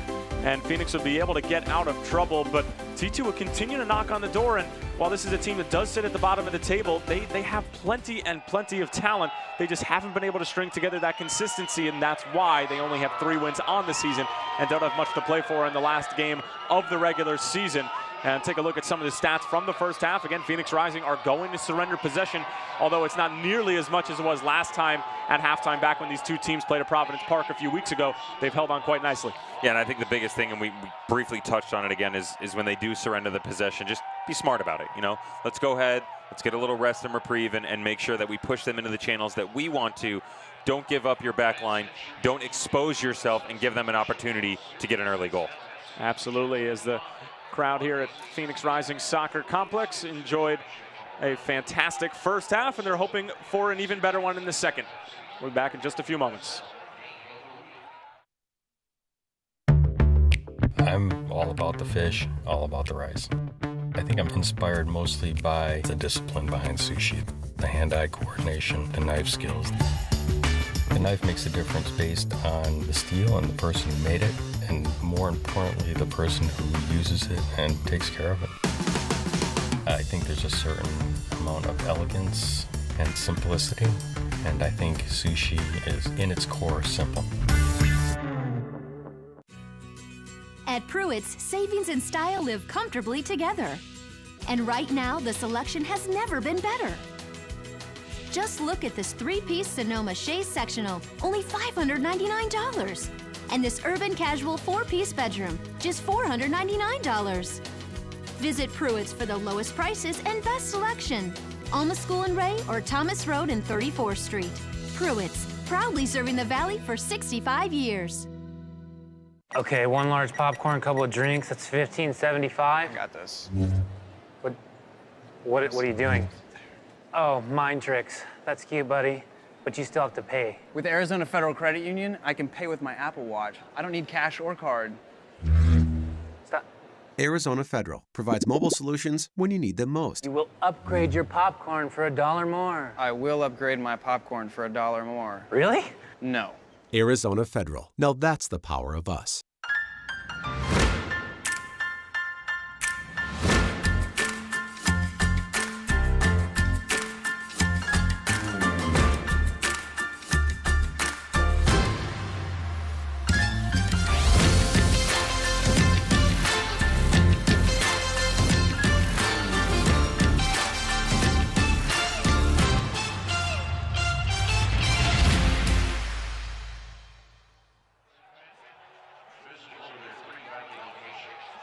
Moving right along through the halftime show here in the Desert of Phoenix Rising Soccer Complex. Tyler Terrans along with Devin Kerr and Phoenix right now with a 2-0 lead thanks to goals from Kevon Lambert and Chris Cortez. Both were absolutely magnificent if you have not seen them and just joining us.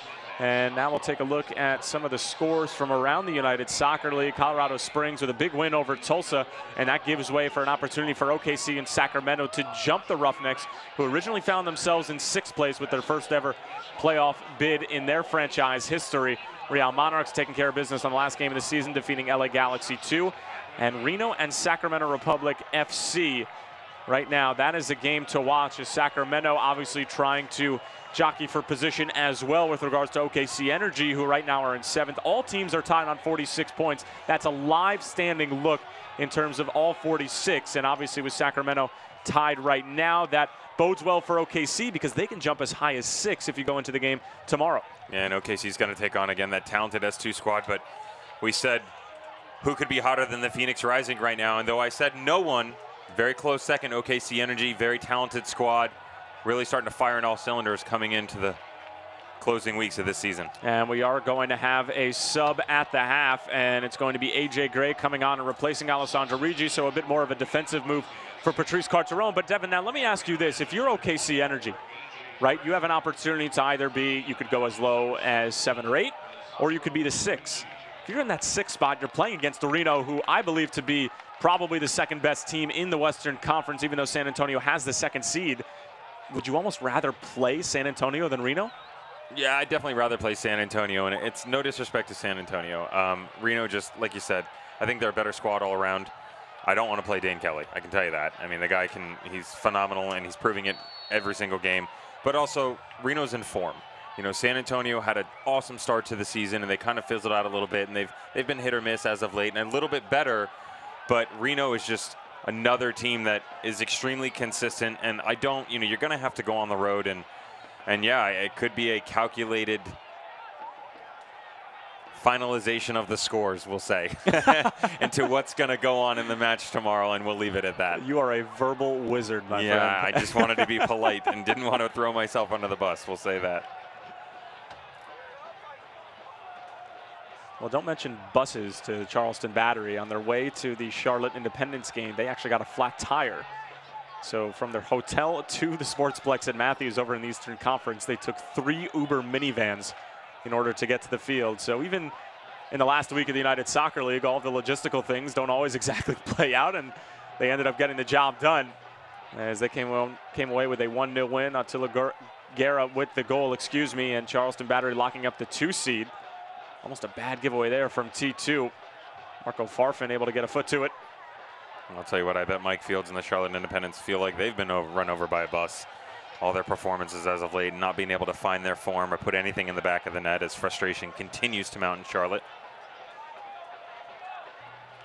Independents will be on the road in the first round of the playoffs at the Rochester Rhinos in the 5th seed, just like the Phoenix Rising Football Club, as this goes out wide for Amadou Diat. Good ball in, but Wade Hamilton is there and collects.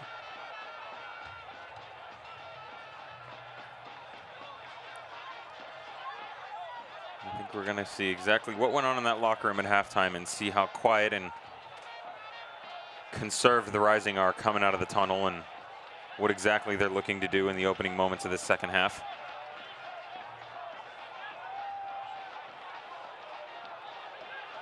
To admire the versatility of Amadou Diat. We touched on it briefly towards the end of the first half, but it's a guy who hasn't really played any minutes at that outside back position for Patrice Carteron here in Phoenix, but I'm sure he's played there a couple of times at least throughout the course of his career. Any professional footballer has played almost every position you can imagine, with the exception of goalkeeper if you're not a goalkeeper by trade, and Amadou Diat is just taking everything in stride. Yeah, and even Phoenix, I mean, they've moved him up top on the left and let him run around free and on the right, but like you said, they're so talented and versatile, and to be able to move anybody around, and I literally mean anybody, all over this pitch. It just shows you it's another reason why you don't want to play them. You know, they're in great form. They've got all the talent. They're scoring goals. They're defending well. Goalkeeper of the century. All those things start to build up, but you know, there's just so many things that you have to take into account when you play this team. There's AJ Gray fresh onto the scene. Big touch towards the byline, but that's running over. And it'll be a goal kick for Wade Hamilton. Now, you mentioned goalkeeper of the century. Was that an award that was that recently awarded to Josh Cohen, or? No, it was actually an award that was given to me when I was 8 years old, but I figured it, you know, with his recent performance, we could pass that on to Josh Cohen because he's done very well. Interesting. Yeah. You know, goalkeeper of the week, save of the year, save of the month, all that goalkeeper stuff. of the century. I just kind of felt like goalkeeper of the century was the next nobody's step. won it since you were 8. Correct. We're not going to talk about how long ago that was, by the way. I was just going to give away your age, but I thought better of it. I lied on the application.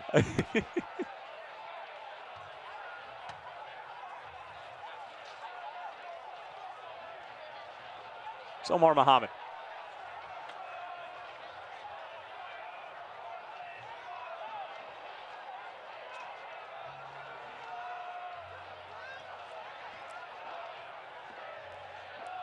Good defensive play from Luigi Mala. Hamilton trying to bring it down, but T2 certainly coming out swinging here at the start of the second half. Built it away by Mala. Over the head of Hansen. Jason Johnson providing the pressure. Will go all the way back for Hamilton. And moving forward for this T2 team, obviously not going to make the playoffs. Didn't have all that many wins this season. What lies ahead for them as Russell Cicerone has that broken up by Jordan Stewart? I mean, if they're able to keep the majority of the roster together, granted that no players are bumped up to the MLS or snatched up by other teams around the league, is this a team that you could see that could vie for a playoff spot next season? You know, it's a good question. I think that, and it's relevant now in the conversation of U.S. soccer, I think that you need to think long-term with teams like this because they're in an academy and they're working their way up. There's Drogba. Not a bad idea for Johnson, and Johnson just said, Why wasn't I thinking of that? You're so much smarter than me. I hate it. Now Johnson getting, again, another great glimpse of Didier Drogba's vision. Try to play that nice little ball with his outside of his right foot. And, again, Cortez coming off. Drogba, ball played in, and Johnson just going, wow, you are 10 steps ahead of me, and I am really fast. Yeah, you know, the academy products, and they do such a great job at moving these young gentlemen up. And, you know, I think a good representation of it is Portland has basically been in second position the entire MLS season in their conference, on the West, excuse me. You know, Caleb Porter has done such a good job there at the helm, and there's, I believe, over 5 or 6 players from this squad that has gone up and played in the first team this year, getting regular reps. So that's showing you that, you know, we're not just putting in a program to develop, we're developing at a high level because it's progressing into the next league, which is obviously what we're all looking to do in the grand scheme of things. So you'd like to see these kids come out, but sometimes they're going through the motions and learning these hard-fought ventures for the greater good of the club as a whole. Well, it's invaluable experience to be able to play against Didier Drogba, to be able to play against Jason Johnson, albeit, you know, he's just around 25 years old as well. But, you know, it just goes to show, and Brendan Burke put it best for the Bethlehem Steel. He said, it is invaluable for my guys to be able to go into FC Cincinnati in front of 20,000 people and to be able to get that type of experience. I mean, you can't replicate that anywhere else. No, you can't simulate it at all. And you can, you know, do what some of the college programs do in a bunch of different sports, by the way. Well, they'll pipe in sound, and, you know, they've even brought in spectators to kind of simulate the environment. But until you get that actual physical representation of what goes on around you, you can't teach it, and you just can't simulate it. Well, it should be said once more, we've talked about it a few times, but this is a very talented T2 team moving forward and defending. That should be made very clear. But again, we talked about it when Phoenix was on the road at Providence Park, and we've talked about it a little bit tonight. It's finding that consistency, and again, that just comes with experience. That comes with games played. I mean, how many professional games has Didier Drogba played in his life? How many professional games has Pete Ramage played? They just understand situations, how to close out games, how to finish. And as we take another look at this little touch from Didier Drogba, and Marco Farfan knew exactly what the legend was trying to do, and Wade Hamilton able to come off of his line. Yeah, Farfan has put in a nice shift on that left-hand side, and you could see he already had the momentum trying to track back and help his center back out, and Didier Drogba with another turn on the dime and just could not get the first step going.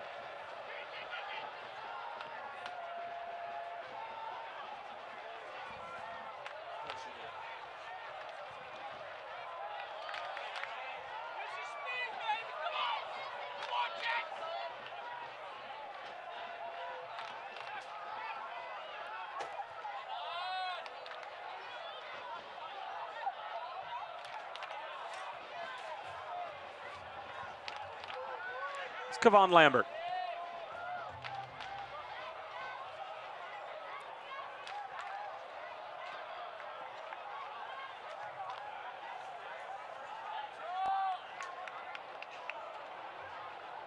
Wakasa, great return pass for Hamilton. Hamilton trying to fire it on frame, but just over the bar.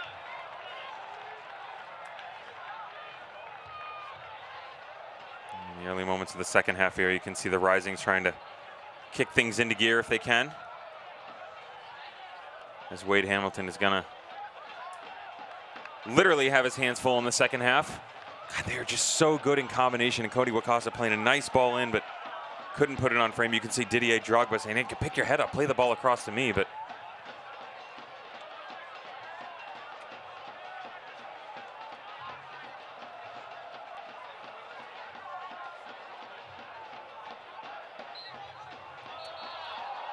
nasty collision in the middle of the park as Muhammad and like Sam Hamilton got caught up. Again, as we mentioned before, Patrice Carteron just trying to get everybody out 100% and healthy heading into the postseason. Last thing you want to do is pick up an injury in the second half of the last regular season game of the 2017 schedule.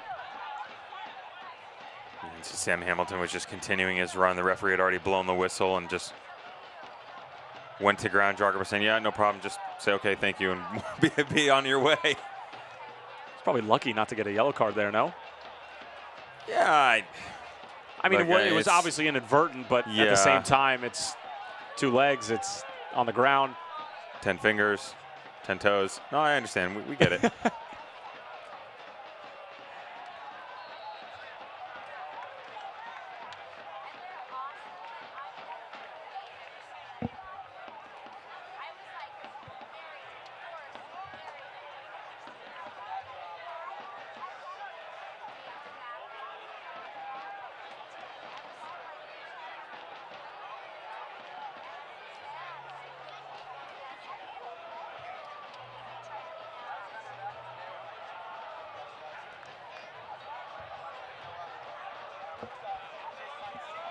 Gets through for Drogba.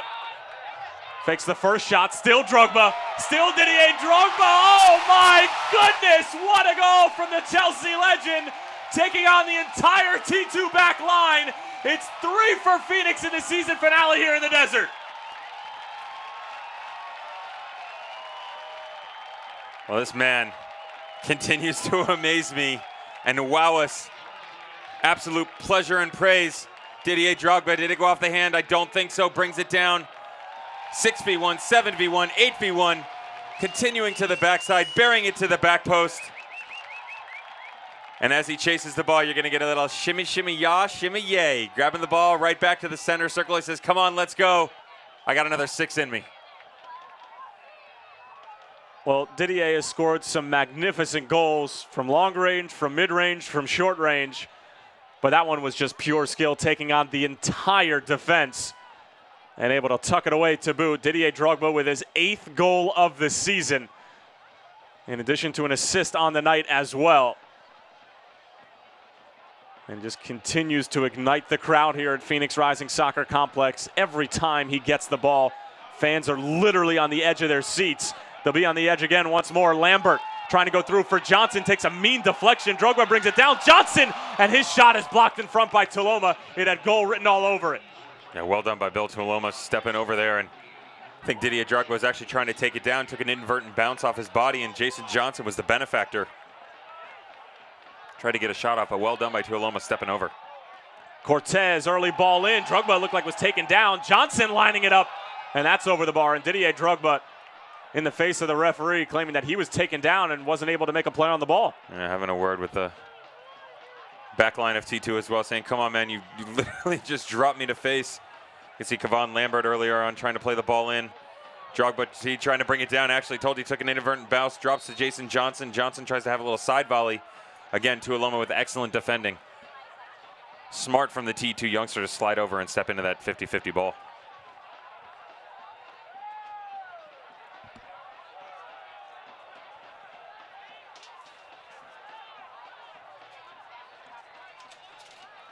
Muhammad. Mala committing the foul a ways away from his home at the center back position. It's going to leave a mark for sure on Omar Muhammad.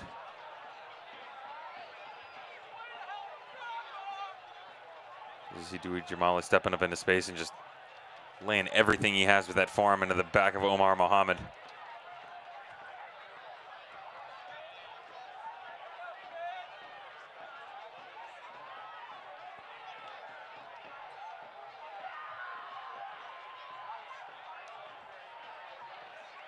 AJ Gray.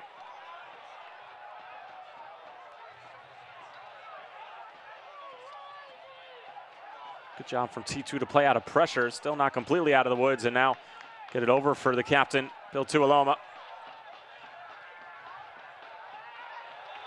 Jason Johnson cuts that one out. Now into space for Didier Drogba. Cortez running with him.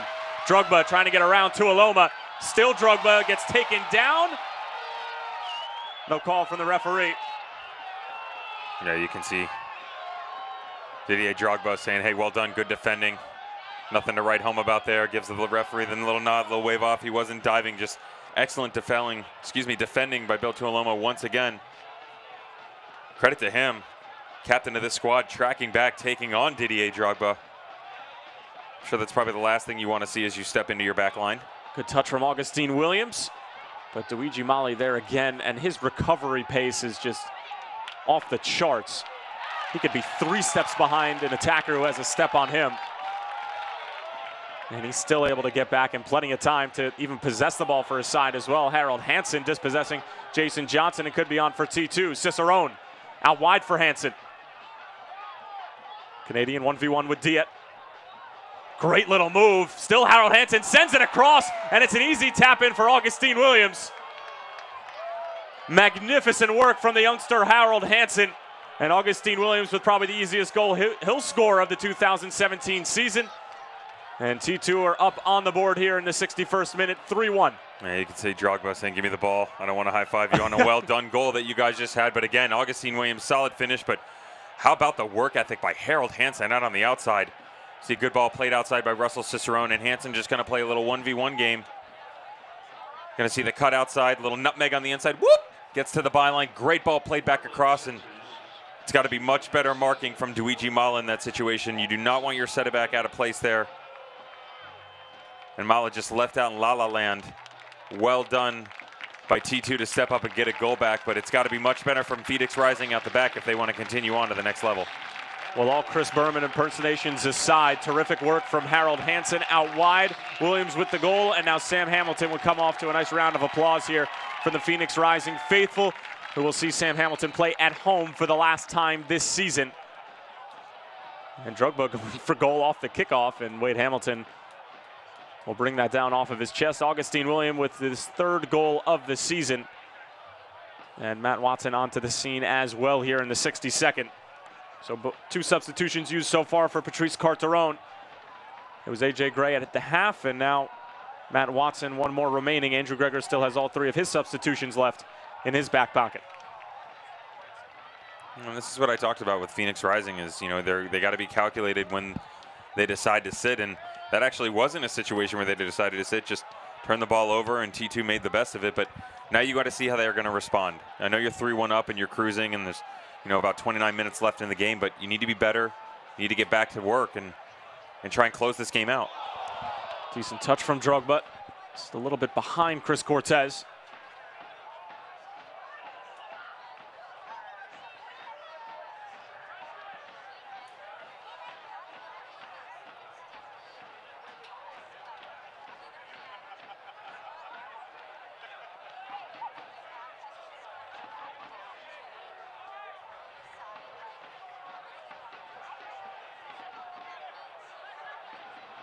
Hansen again with some great moves to get around the Phoenix defense. Still Harold Hansen, but poked away from behind by the long strides of Kevon Lambert. Out wide for Jason Johnson.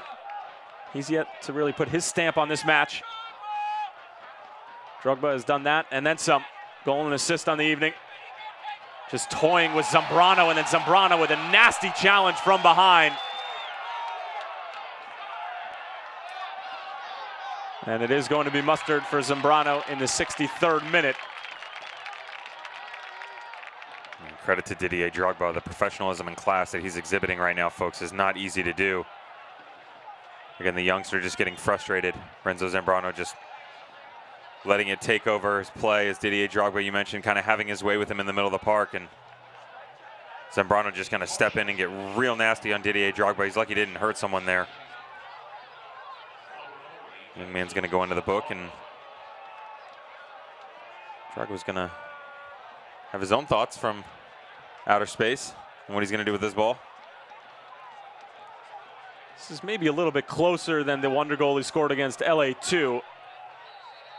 Back in August, we'll see what he has up his sleeve. Cody Wakasa in some space out wide. Looks like Drogba might have a hit. He does go for goal, not a bad effort, puts it on frame and forces the save out of Hamilton. Felt like that was a mic drop moment waiting to happen. Just forgot to pick up the mic. And it looks like we're going to have Patrice Carteron's final substitution of the night coming shortly, as it's going to be Gladson Awako coming on, the Ghanaian. Going to replace Chris Cortez up top. You have to imagine that Drogba is going to slide into where Chris Cortez was, and Awako to where Didier Drogba was, and that's tucked in that number 10 role just behind the main striker. And Chris Cortez will also come off the field for the last time in this 2017 USL regular season, to a great round of applause from the ever-present, ever-faithful Phoenix Rising faithful.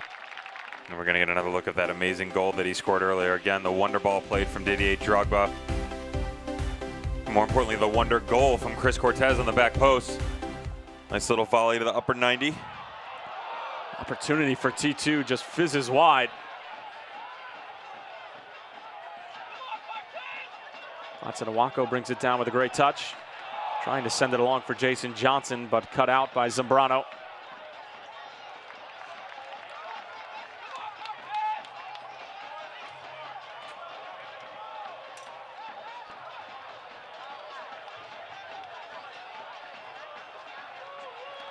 There's the scoring summary. As you can see, Lambert and Cortez got things started in the first half. Then it was a terrific individual effort from Drogba, and then Augustine Williams. All he had to do was tap it in as Harold Hansen did the majority of the heavy lifting.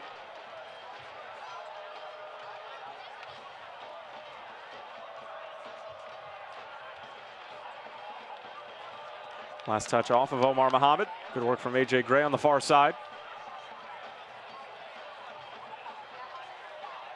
Jordan Stewart.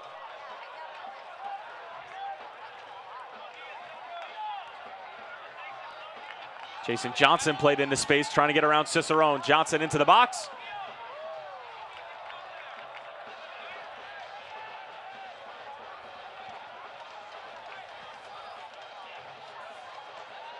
At every Phoenix Rising home match during the 2017 season, 2 lucky fans will be upgraded to sit in the best seats in the house, courtesy of Pruitt's Fine Furniture. These lucky winners will not only enjoy tonight's action in the most comfortable seats directly on the pitch, but those luxury reclining chairs will also be delivered to their home next week as a gift from Phoenix Rising FC and Pruitt's Fine Furniture.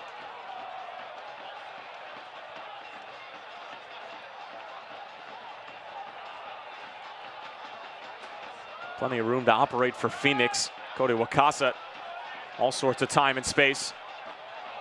And even with the incredible athletic ability of Jason Johnson, even he cannot elevate to that level. Would have been surprised if Jason Johnson leaped out of the stadium for, leapt out of the stadium for that one.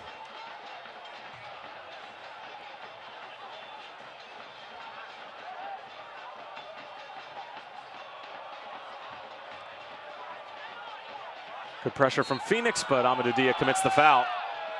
And he really does have a motor on him. It seems like he's covering every inch of the park. He just goes. Again, you've got him and Jason Johnson work on the left side. See Drogba on our screen has shifted over a little bit as well. And imagine the 3 of those guys running at you. No thanks. That's why I'm here. And we're glad to have you here. It's not why I'm here, but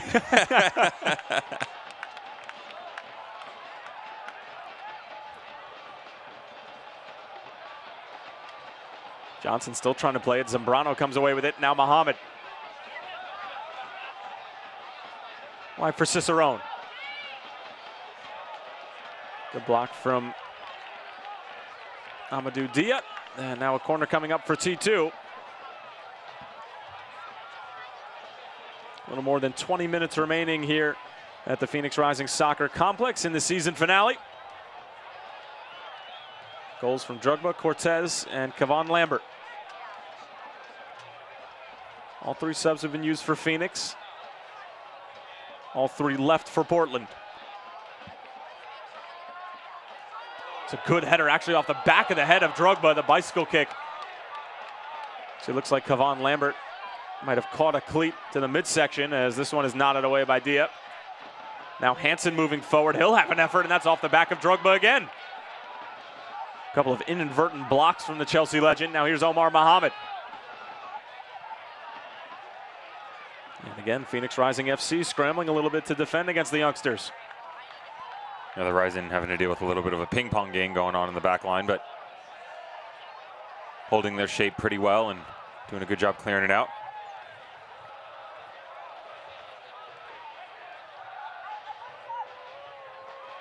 Great movement here from T2. Back for Zambrano, but a good sliding challenge for Matt Watson. One of his first touches after entering a few minutes ago.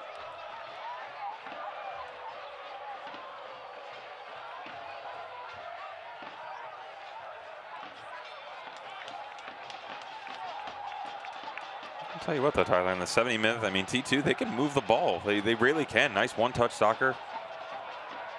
You can see every player constantly moving in support of each other, great overlapping runs, great vision.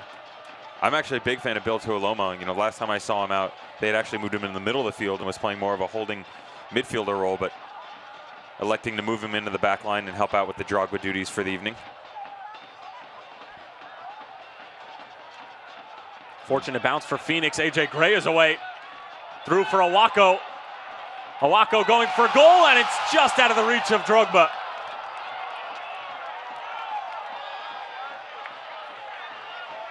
See the visible frustration from Didier Drogba there. Awako doing a great job getting in behind the back line and playing the ball across. Kind of thought Awako was going to try and go for goal off the ball from AJ Gray.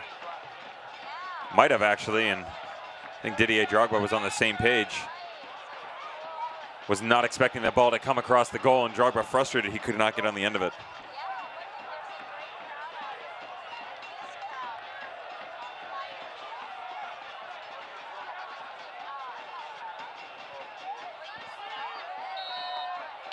Lambert goes down. It'll be a foul against T2. Now, obviously with the playoff picture set as far as Phoenix is concerned, they will be traveling to Swope. What can we expect to see from that game? That's a great question. You know, Swope's been very fickle with their play as well. They tend to try and methodically hold the ball and move it up the pitch like a Charlotte does. But at times they lull themselves to sleep, and they don't really have a boatload of offensive firepower, in my opinion. I think they're very up and down with their performances. And I think that they're going to struggle 100%. I think anybody would struggle with the Phoenix Rising squad, obviously. But I think that just the way that they're performing now, I think there's too much offensive talent for the Rising, and I think Swope's going to have their hands full. And they don't exactly have the most amazing home crowd. Again, it's a personal opinion. Not that it means much. Gets me, you know, frequent bus passes and things along those lines. But yeah, I just think Phoenix Rising comes out of there with a W. Fair enough. Kevon Lambert goes into the book. Good defensive play there from Jason Johnson, who was tracking back. And now Phoenix looking to take advantage of a numerical disadvantage on the side of T2.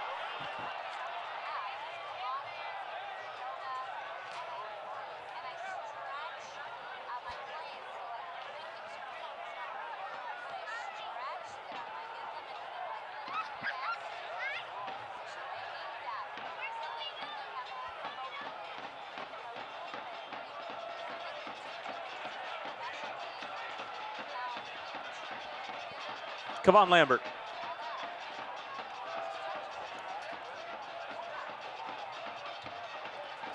Cody Wakasa. Phoenix looking to put in a fourth, perhaps.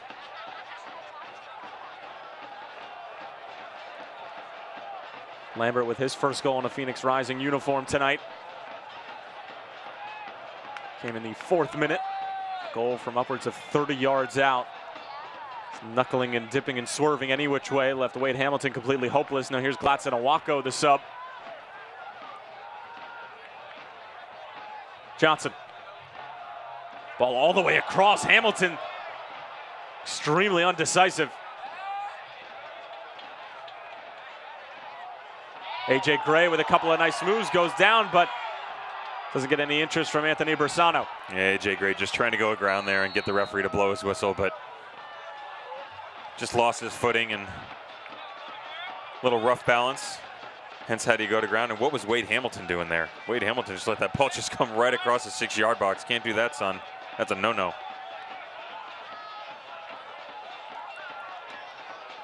Johnson working on Cicerone. Watson linking up with Dia. Back for Watson. Watson, and he tucks it away! Matt Watson as a substitute has a super moment. Phoenix now lead 4-1. Great interplay at the top of the box. Well, I don't like to play favorites, but Matt Watson is definitely one of my favorites. I think he's one of the best holding midfielders in this league, in my humble personal opinion. And anytime he's not on the pitch, I'm sad to see it, but I'm super sub coming on. An absolute great combination play and build-up from the Phoenix Rising. You see Matt Watson playing a great ball in. Dia very high in his efforts, playing with his back to the goal, and just lays a little touch off to Matt Watson. Matt Watson says, thank you very much. Don't mind if I do. Let's make it a quattro 4-1. It actually took a nasty deflection off of Bill Tuoloma, the captain. Nestled right into the bottom right corner, and Matt Watson, all smiles, scoring on the season finale of the 2017 regular season and continuing this Phoenix side's phenomenal form. And as we mentioned before, they have to be the hottest team heading into the postseason in the USL, let alone the Western Conference. 14 minutes and roughly 40 seconds. 6 goals is doable. There's belief. And as you see there, first goal of the season for Matt Watson, usually more known for his piano lifting skills in terms of doing the dirty work in the middle of the park, breaking up the opposition's offensive rhythm and getting rewarded for all those defensive efforts and getting a tally in his name. Yeah, and I think it's just frustration for T2 as well, because they were very discombobulated in the back line. And anytime you've got Amadou Dia and Matt Watson running at you, you know, something's breaking down from a communication and composure standpoint, because they were just spread out beyond belief. And like you said, just an unfortunate bounce off of Bill Tuoloma, and Phoenix able to grab the 4-1 lead and continue to press here. And that's what you want to see from this rising squad. Do not back down. Do not stop your fight. Continue to press. Keep pushing. You do not want to let up on the accelerator and let them back in this game.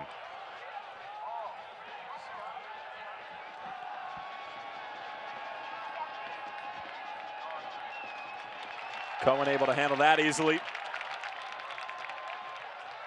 So a couple of firsts tonight for both Kevon Lambert and Matt Watson. No better time to get your first goal of the season in the last game of the regular season. Nice finishes as well. Obviously the Lambert strike in the opening moments of the first half, the absolute blast from 30+ yards, knuckling this way and that. And then Watson with his excellent combination play just now,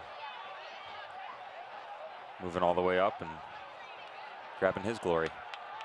Harold Hansen again just being a pest.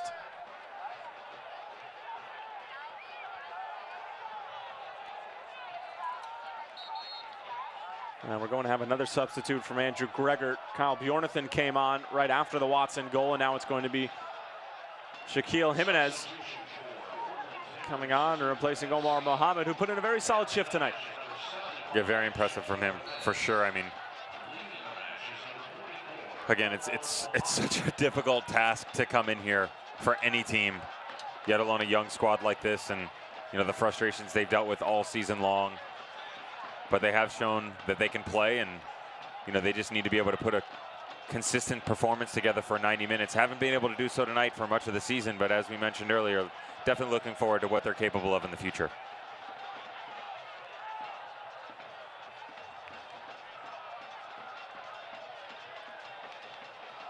And how important is it for this Phoenix side to be able to put in 4 goals, possibly more, before heading into the postseason?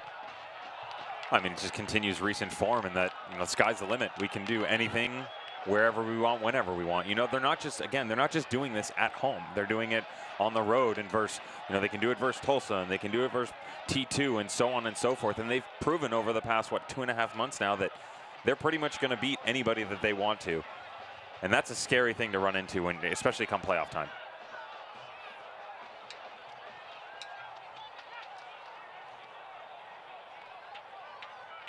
Zambrano.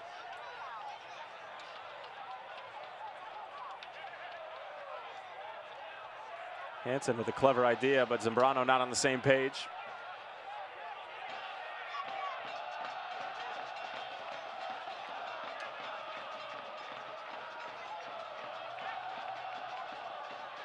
Jason Johnson, a couple too many touches. Johnson's got to let that ball go sooner for sure. And it looks like we're going to have our final substitution from Andrew Gregor, as it's going to be Terrell Lowe coming on.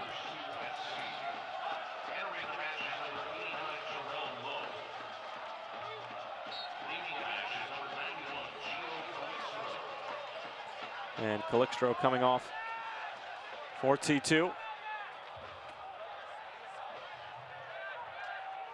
Terrell Lowe, just 19 years old, from Cedar City, Utah. Spent 1 year with the University of Virginia Cavaliers, 20 appearances. Phoenix Rising FC on the move yet again, but that attack thwarted.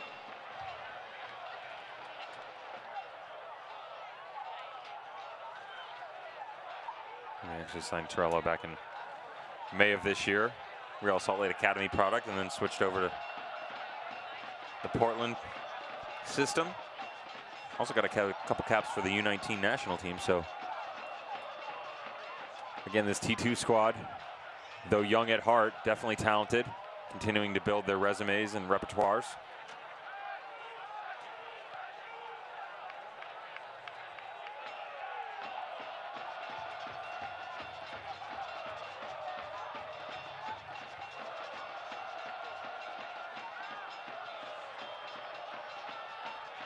Mala with a perfect ball for Jason Johnson.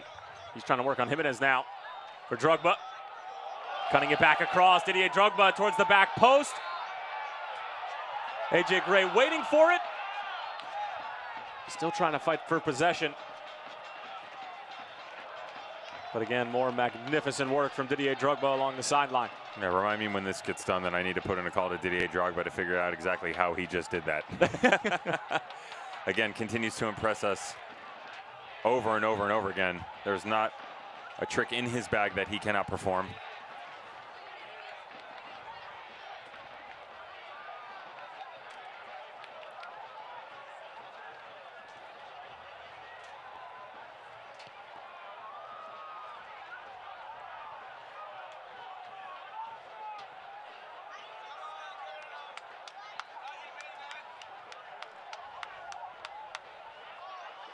To Aloma. Bjornathan bringing it down for T2. Cicerone. Bjornathan again. Nice little 1-2. Bjornathan able to get there. Takes a deflection, might fall for T2. Nasty collision there between Stewart and Lambert.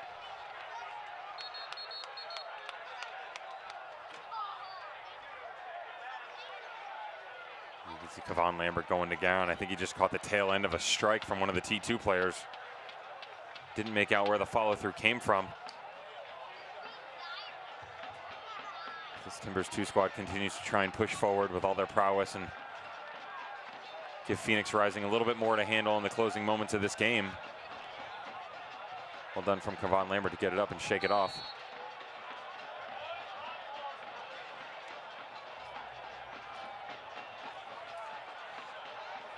Tonight's Reese's Dental Smile of the game belongs to Liz from Phoenix. Liz will get to take home a Phoenix Rising FC player head cutout as part of her prize. You could win this Smile of the game too. Just look for staff members with the large player head cutouts at the next Phoenix Rising FC home match. Reese's Dental, their focus is providing quality and affordable dental care and braces for you and your family. To schedule an appointment, head to reesesdental.com. You can see Renico Clark stepping in, speaking with our head referee, Anthony Bersano, as Didier Drogba letting the back line of T2 know once again that it's probably the only thing you can do to contain me this evening is put me to ground. This one a little bit closer than the last attempt that Didier Drogba had. He was able to put it on frame, but didn't really trouble Wade Hamilton in the end. But now Hamilton with some more organizing to do as far as his wall is concerned. Drogba, little help from Owako. It forces a great save out of Hamilton.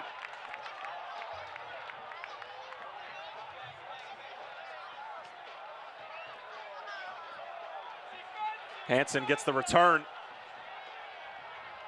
Great work from the 18-year-old from Ontario, already with an assist on the night. May as well credit him with the goal. He basically set up Augustine Williams on a silver platter after spinning around Amadou Dia like a top.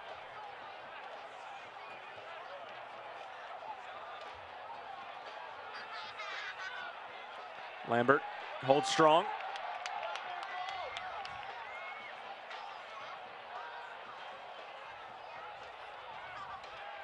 Owako with some clever work.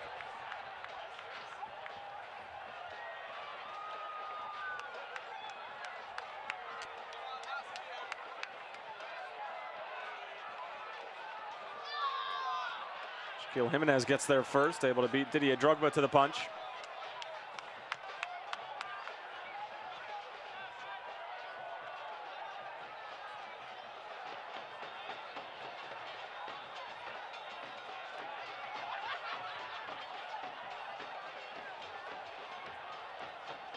Harold Hansen trying to get there. Great work ethic.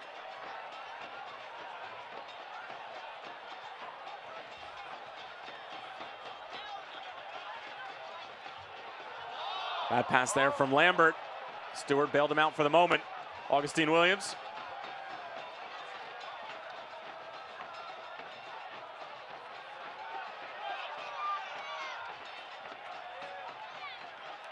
Drogba along for Watson. He has his first goal as a member of Phoenix Rising FC. on the evening, as well as Kevon Lambert.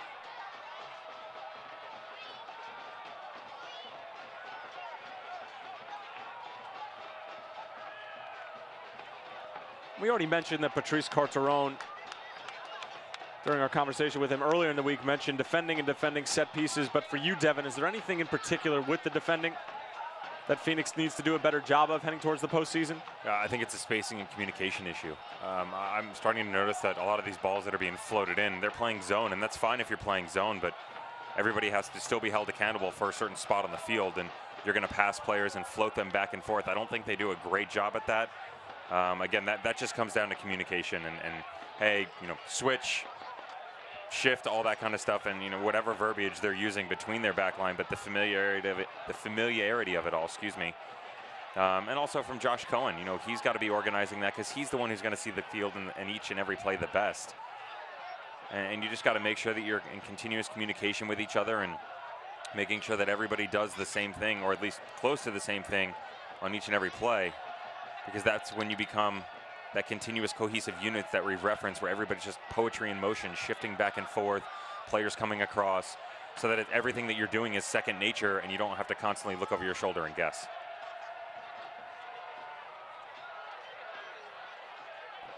Phoenix continue to press high up the field,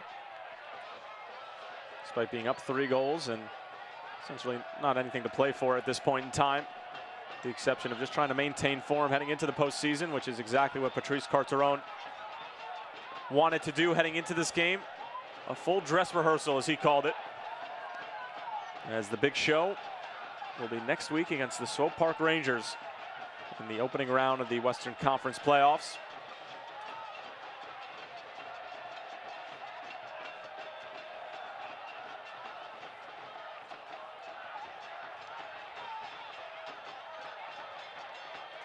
Jimenez trying to get around Johnson. Good work from the Jamaican. T2 will still claim it for his second goal on the evening. Zambrano in some space.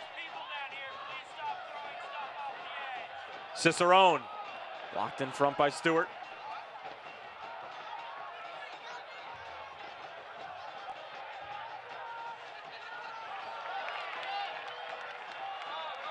Glatzenawako looking to return for Jason Johnson. How about the defending again from Bill Tuoloma? Mighty impressive at Providence Park a couple weeks ago, and continuing his fine form towards the end of the season here in the regular season finale. We talked about Didier Drogba and his vision. That's probably one of the best pieces of Bill Tuoloma's game.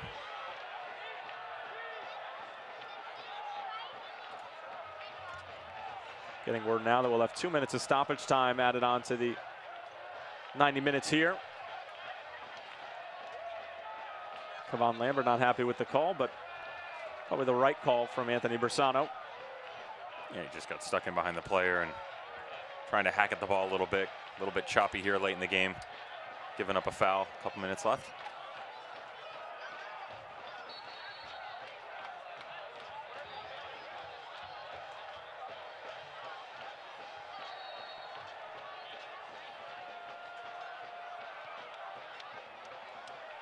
AJ Gray got a piece of it. It will be a corner for T2. Let's see what they do now. We talked about the spacing and the communication between everybody. See, Drogba's on the near post, and Cohen's kind of lining up the troops. So where's the spacing for everyone? Who's marking who and where? Much better. Bjornathan dispossessed by Glatzenawako. Phoenix looking for number 5. Awako still carrying. Awako through a couple defenders, but eventually dispossessed. It's one of those balls from Glatzenawako. You kind of want to have him slow up his run. He only had a very tired Jason Johnson and Didier Drogba pursuing in support.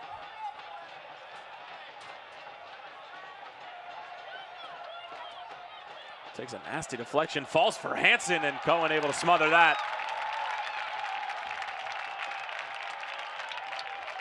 And Harold Hansen has had a nice night for him tonight. As you mentioned, Tyler, great job setting up that easy little touch in for Augustine Williams. briefly make it a close game.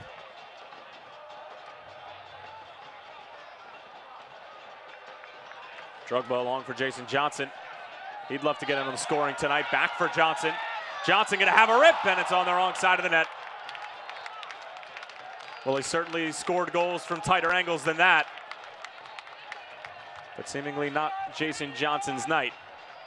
Yeah, again, just so impressed with Phoenix and their combination play tonight. Jason Johnson doing it down in the corner, and like you said, Tyler, we were expecting that to be struck to the near post, hit off the back post, ricochet off the crossbar, and end up in the back of the net.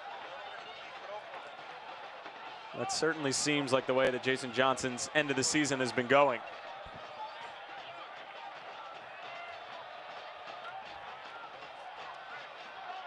"13 goals, the majority of them coming the past month and a half.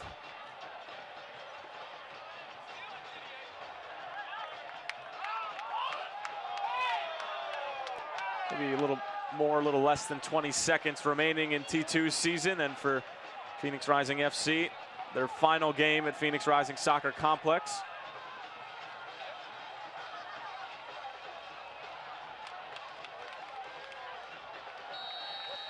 And that's going to do it.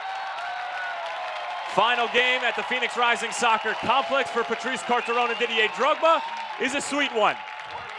4 goals for the home side. Drogba had a terrific individual effort, an assist, a goal. You see the statistics there. A terrific night for a terrific man. Matt Watson and Kavan Lambert both with their first goals of the season and in Phoenix Rising uniforms, as well as a fantastic strike from Chris Cortez off the feed from Didier Drogba. Portland Timbers 2 fought valiantly. That man, Bill Taluma, was magnificent for T2, but their season will come to a close. Phoenix Rising FC will head into the playoffs and take on Swope Park Rangers in the first round on the road. Devin Kerr, your thoughts? Yeah, very impressive for Phoenix Rising, start to finish. Thought they imposed their force all over the pitch, forward, back, and now they got to get it together and have to go take on Swope Park Rangers at Children's Mercy Park Hospital. Back in a moment, folks.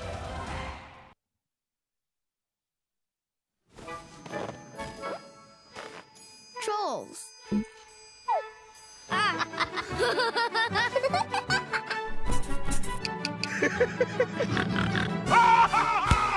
Go, go, go, go, go,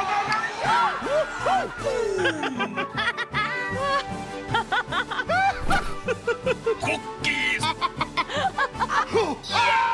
This is Contour from Cox. Cable TV reimagined to get you right to the good stuff. La familia Heineken ha dejado un legado especial, una receta original con solo 3 ingredientes y todos naturales. Yo también tengo un don especial.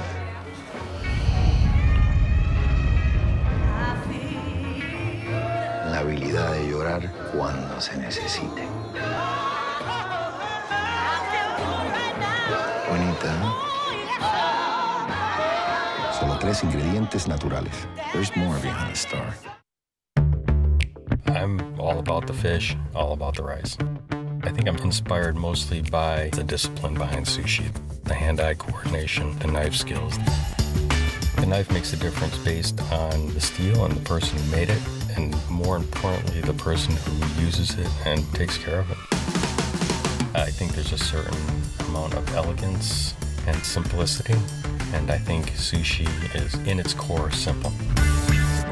Welcome back, everyone, to Phoenix Rising FC Soccer. Phoenix Rising FC wins 4-1. I'm here with Chris Cortez, and you're watching his goal right now. Chris, take the people through that wonderful goal.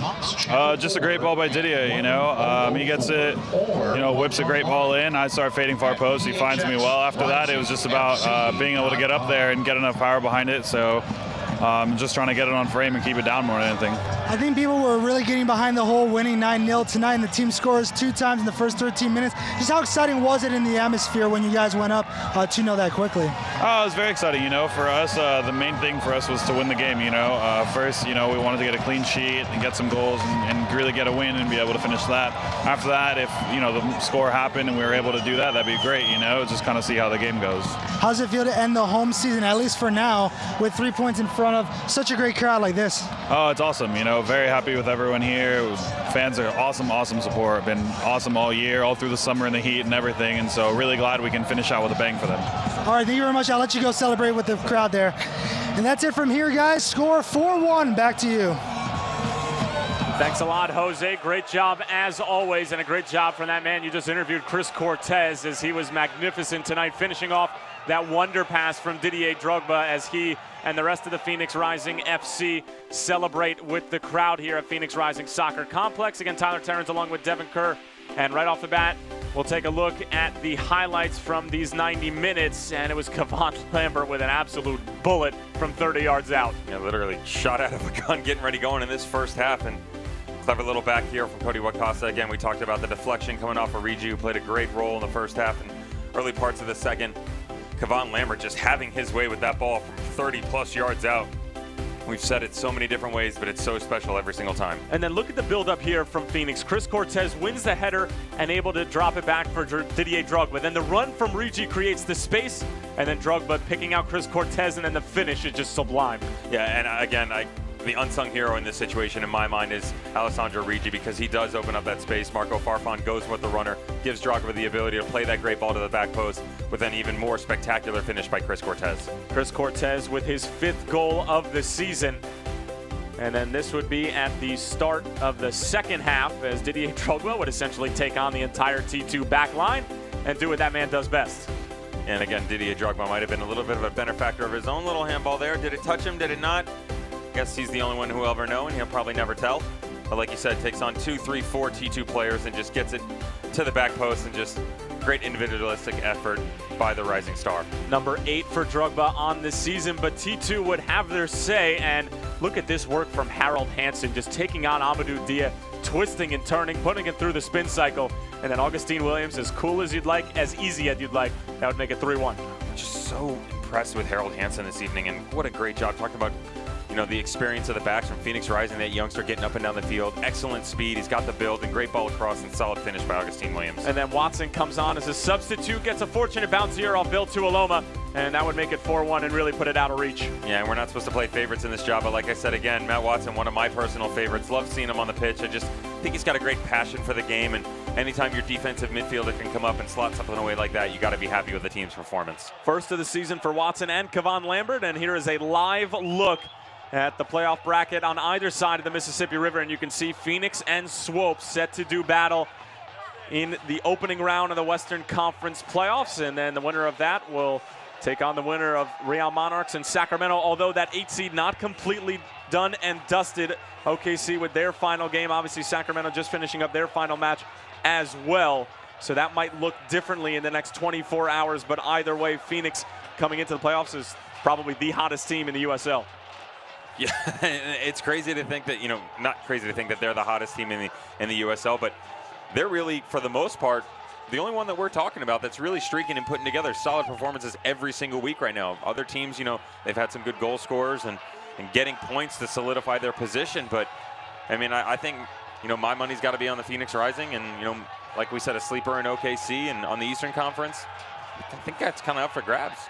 Absolutely, certainly up for grabs. And Phoenix Rising FC, just to put it in perspective, 14 out of the last 15 games have ended in some sort of result. Phoenix Rising FC end the regular season on the highest of notes, 4 goals in front of their home crowd to send them off with the best of the season, and the best is possibly yet to come for Patrice Carteron. The final score from Phoenix, 4-1. For my broadcast partner, Devin Kerr, I'm Tyler Terrence saying so long for now, and thanks for tuning in.